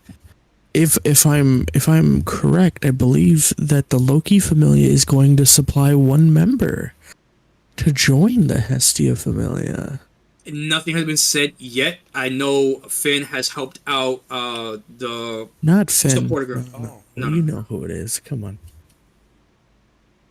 Somebody I need to get back is all I'm saying. I think you know who you're talking about. I'm not gonna say the name. I hope it is her. If it's not her, whatever. But for a second, I thought that was Finn. I'm like, oh, Finn about to join the Hestia family? No. He's supporting. He can't because he traded information with the guild, but in exchange, the Loki family cannot help out in the war game. That was the catch. Even though they couldn't participate regardless.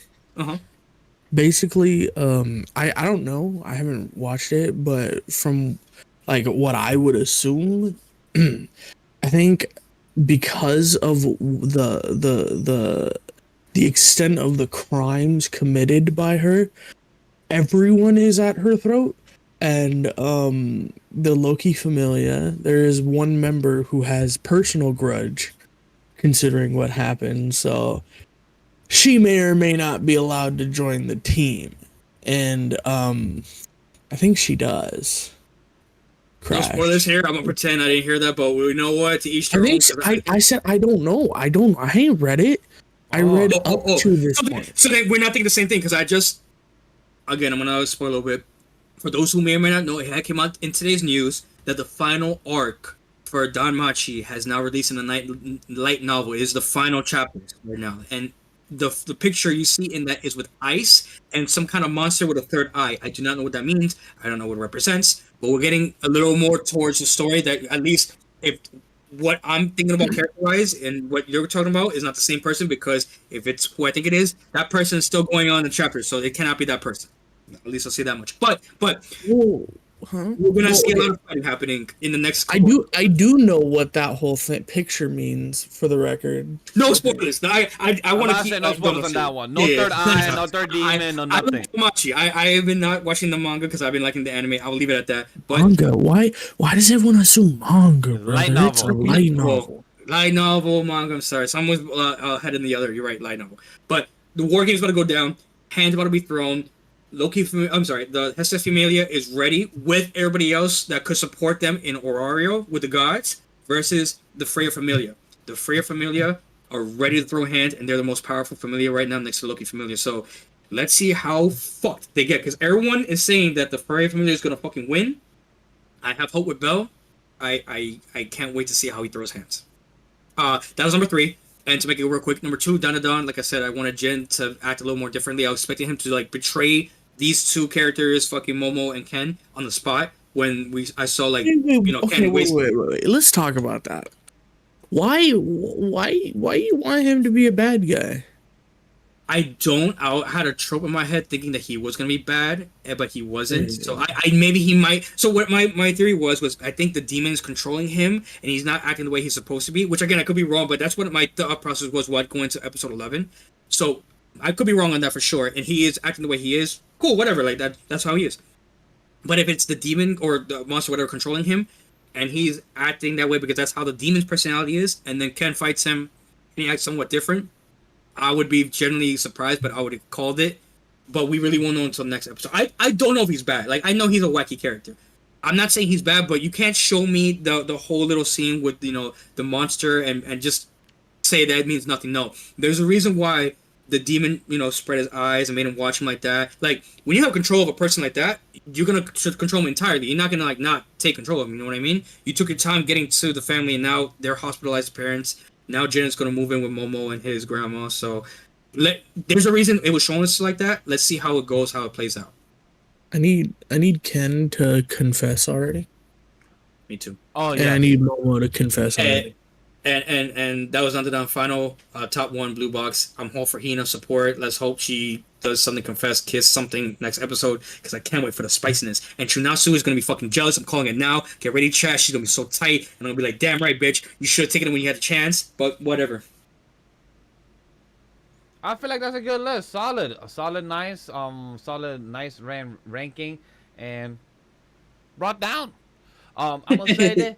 I'm gonna say this. Conclusion. We're in the wrap. We're closing thoughts. We here. So what is our wrap of the 8th episode of Off Da Binge? What did you think? How do we feel about it? I'm gonna say, go party and get your free 7-Eleven munchies when you got your man that is gonna support you and buy you whatever it is, your ice cream, your snacks, your ice cream, your ice cream, your snacks, your granola bars, your sodas and everything. Girl was in for the munchies. And if you don't know that reference, that is from Tie the Knot with Amagami Sister when they went for the 7-Eleven store.